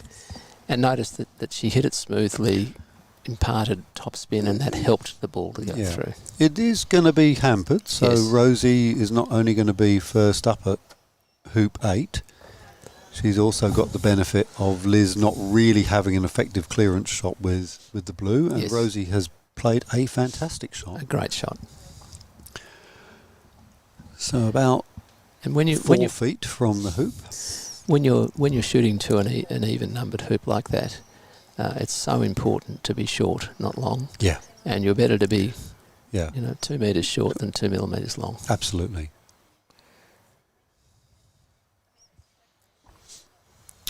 And often here, Malcolm, the golden rule is not to get in front of your already well-placed ball, but in fact it wouldn't be a disaster here at all, because red can clear. Oh, that isn't runnable. No. I was going to say, if the yellow had ended up in front of the hoop, it would have actually been very effective, because you could get the flick. Red can clear and deflect off the black to the next hoop and be on side. So this is a hampered shot. Yeah. And this is the downside of those tentative hoop approaches. Yes. That you're never going to get any much further through than this. So a very high percentage of the time you're going to end up with a hampered shot. So you can see that Liz has played a clean shot, but she wasn't able to play it along the line that she would have liked. And interestingly, with Liz's sort of smooth, slow hoop shots, it's not a disadvantage on an even numbered hoop. No, because, not at all. Because she's then playing across. Exactly. But on these odd numbered hoops, it is a disadvantage. It is. You can basically lose a shot. Oh, that was painful. Oh, Rosie will not be happy. Are you all right, Gareth? Well, I just... Do we need to call a doctor? Oh, dear. Oh, this could be a bombard. The bombard. It could, but then the risk of this, it could, the yellow could Newtonian. Yeah. The little, Yeah. what do they call it, the Newtonian cradle, Yes, where that's right. the middle ball ends up. And is that a helicopter? It is. So that's I thought Boyd had deployed a drone to Keep asking me about drones. Something will crash. so. Yeah, I see. I think. Yes, that Those- was predictable. Yeah, it was, and I think that in your mind's eye, you don't see that happening. No. But I think you've got to. The moment you see one ball going to bombard onto the other, you have to imagine that the one in the middle is going to stop. Yeah, unless you Yeah. hit it at an angle. Unless, yeah, And that Yeah. may mean your striker ball isn't in position. exactly. So it's now 4-all, hitting over to Nice first shot by 9. Liz, wasn't it? But look at this one coming in from Rosie. Oh, that puts the Now pressure on. That's an example of what we were talking about, Gareth. It's not a block, but it has put the pressure on. Yeah, yeah. But because it's close, Blue's got the option of clearing red with a clean stop Yeah. shot. So if this black comes in right in front, then no, it hasn't really. I don't know whether that's much of a runner. No. But yes, it certainly. So Very interesting situation now because So Blue's the threat. So one would presume that Rosie is trying to clear the blue, or she might just be putting a ball in. yeah, look at this. That blue is double trouble because It it's a runner and a clearer. Yep. And And Rosie would know that better than anyone. And that was a lovely shot. oh, what a shot! Can we get a replay of that? That was again. We tend to we get the Bell Property replay out for the big hoops, but that look is at a Rosie. winner. Look at her head. She keeps it down beautifully. Oh, wow! And that's what we try and say to people Look as at they're learning that. the game. Keep your head down. And a beautiful follow through. Wow, that's a winner.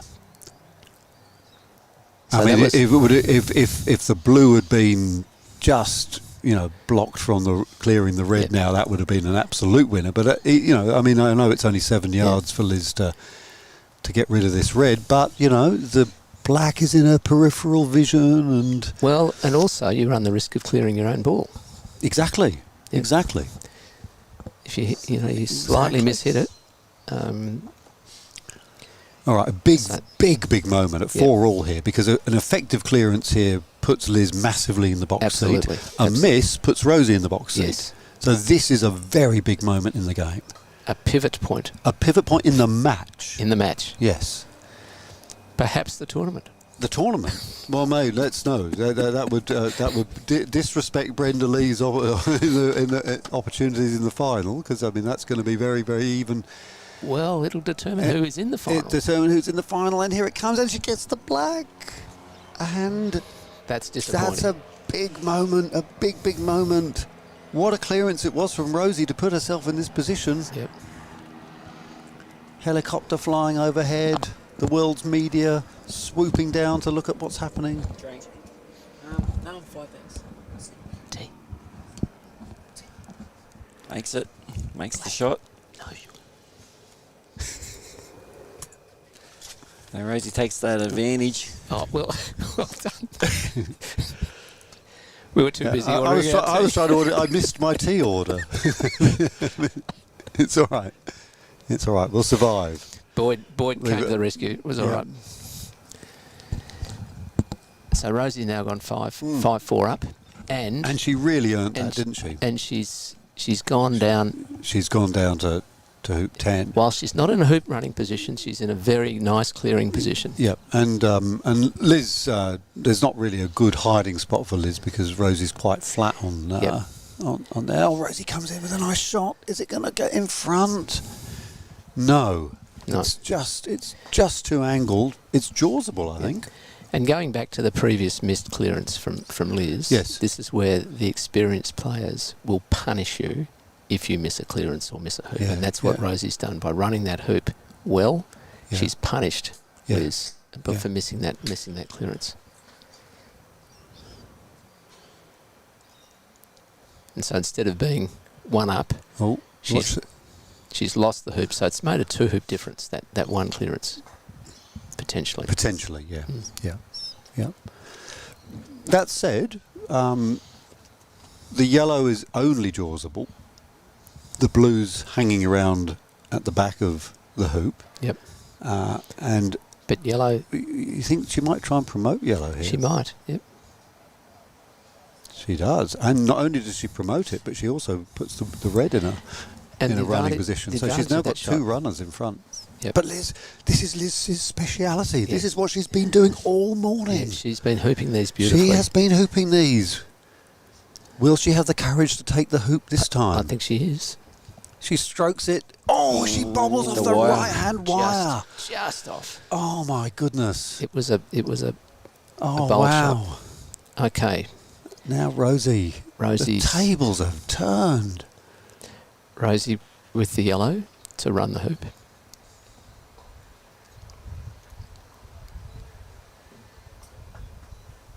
Oh no, she blobs. Oh my goodness, the tension. It's so easy to miss those. So easy to miss them. So now Liz gets a life. Gets the red out of the way. Yes. Yes, she's hit that. Okay. I think as cleanly as she could. If now, she'd hit. Do you think the yellow is makeable, Malcolm? I think so. Because then could you justify clearing the black? Absolutely. But I'm not sure that's what Rosie's going to do. No, she plays to the short side. Now, what Garrett's talking about there is the short side means it's in a good clearing position to clear the opponent across the lawn.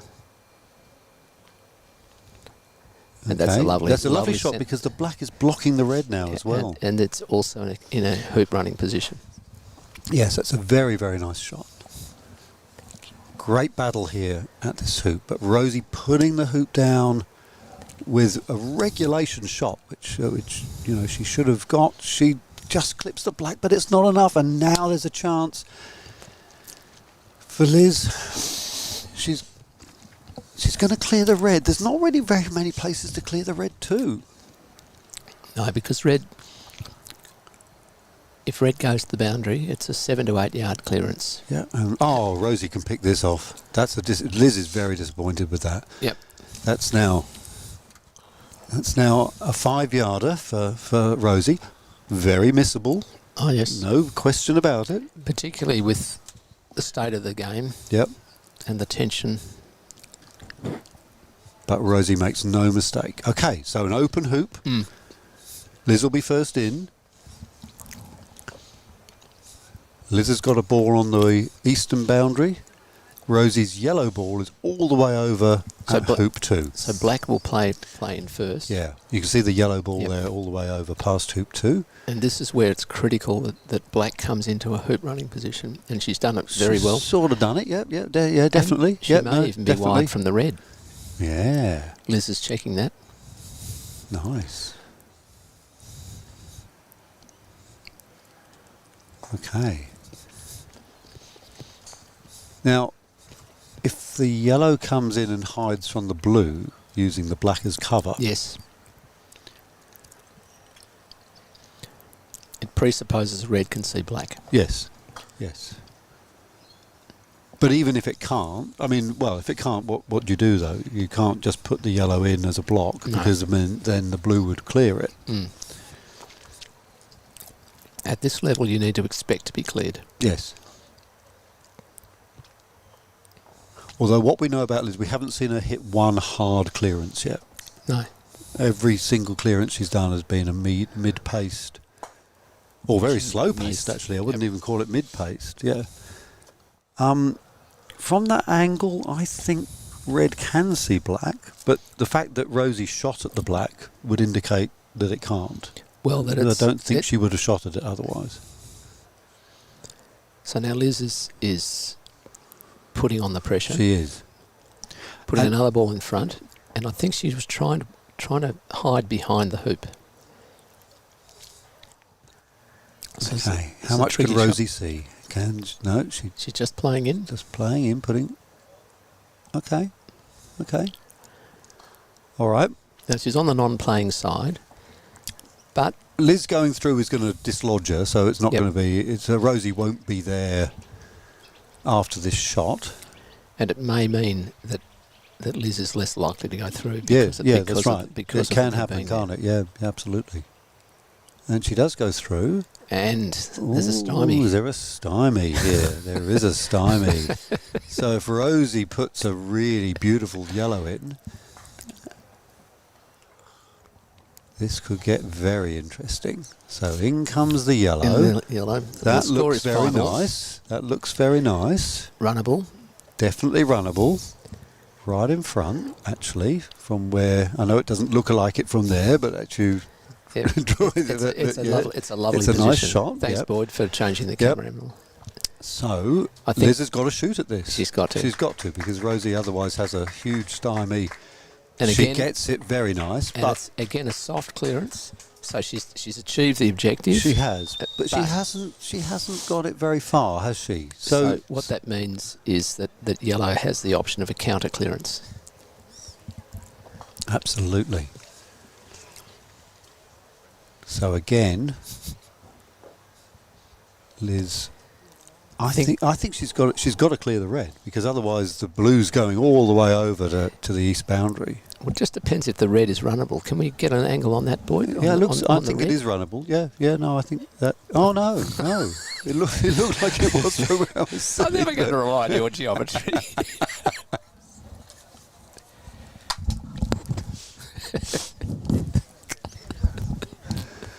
Oh dear.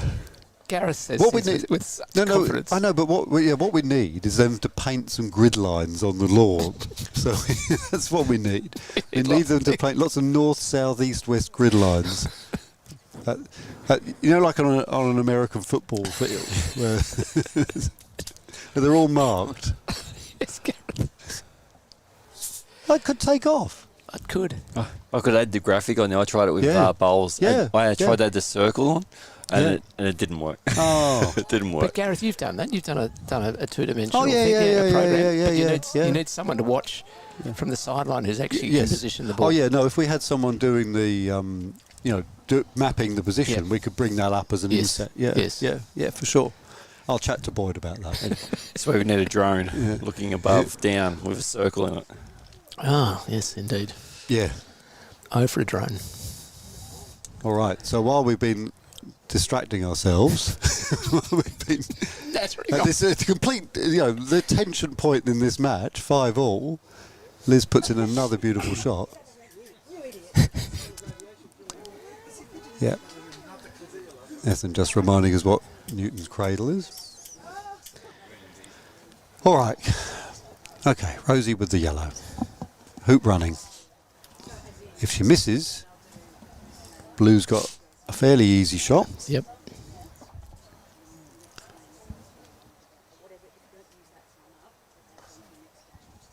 Smacks it That's a through. lovely What shot. a shot. And that's What a That's shot. a great shot. And look at how black. Maybe black is do you think black's a little bit stymied from hoop 12? I can't. I should stop calling this, shouldn't I? Because I think. Well, blue plays first, yeah, and blue's slightly hampered. and this is where having a consistent jump shot can be very effective. When you've got a hampered shot like this, you're not actually trying to jump anything. You're actually just trying to make sure that you don't hit the black with your backswing, which of course would be a fault. And that's Pops it beautifully, up. beautifully Pops it played. up. Pops it up. Pops it up. And it's just going to sail by. That's all right. Or so to the side. It's on the side. On the side. Very, very strong clearing position. Yep. Rosie can see that, but she's right down on the south boundary. And she's got she's 6'5" up, so she's in the box seat now. Liz has to win both of these hoops. She has to win 12 and 13. Yeah. Yeah. And it's not like Liz has got a compelling ball in there No. yet. Yeah. I mean, that's obviously a strong ball, but The question will be whether blue can see red, because red's a threat to black. yeah. Now, what will Rosie choose to do with the yellow? All the way down here on the south, 11 yards away from I the suspect action. she might try to put in a ball just put a ball in. Sometimes Try and get it between the blue and the red, Yep. sort of keep it in the action. looks like blue can clear red. Yeah. No, she shoots at the blue. Oh, and she gets the black. Black.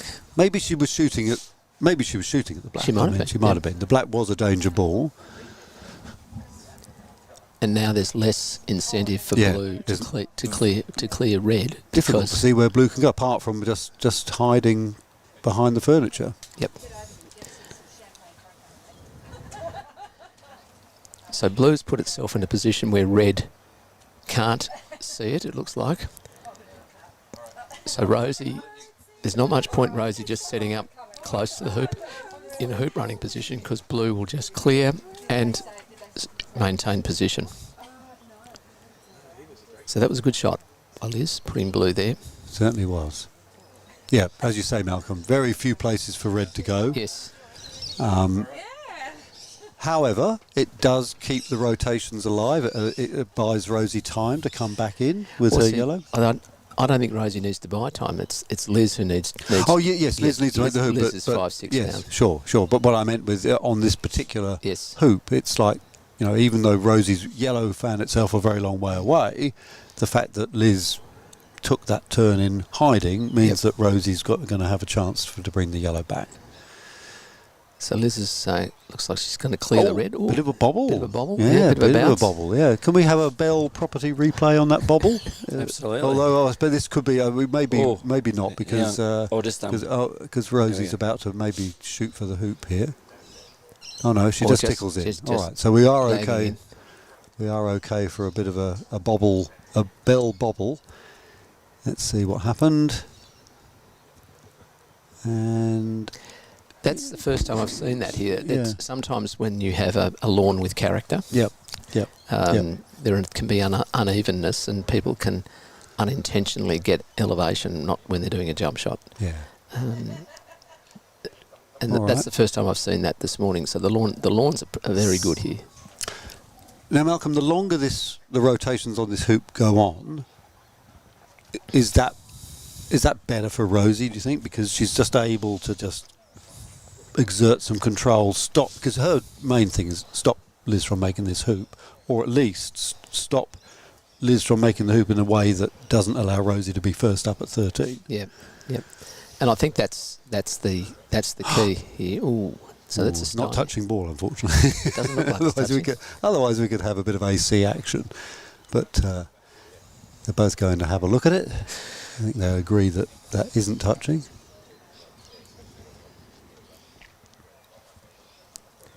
All right, really fascinating time of this match.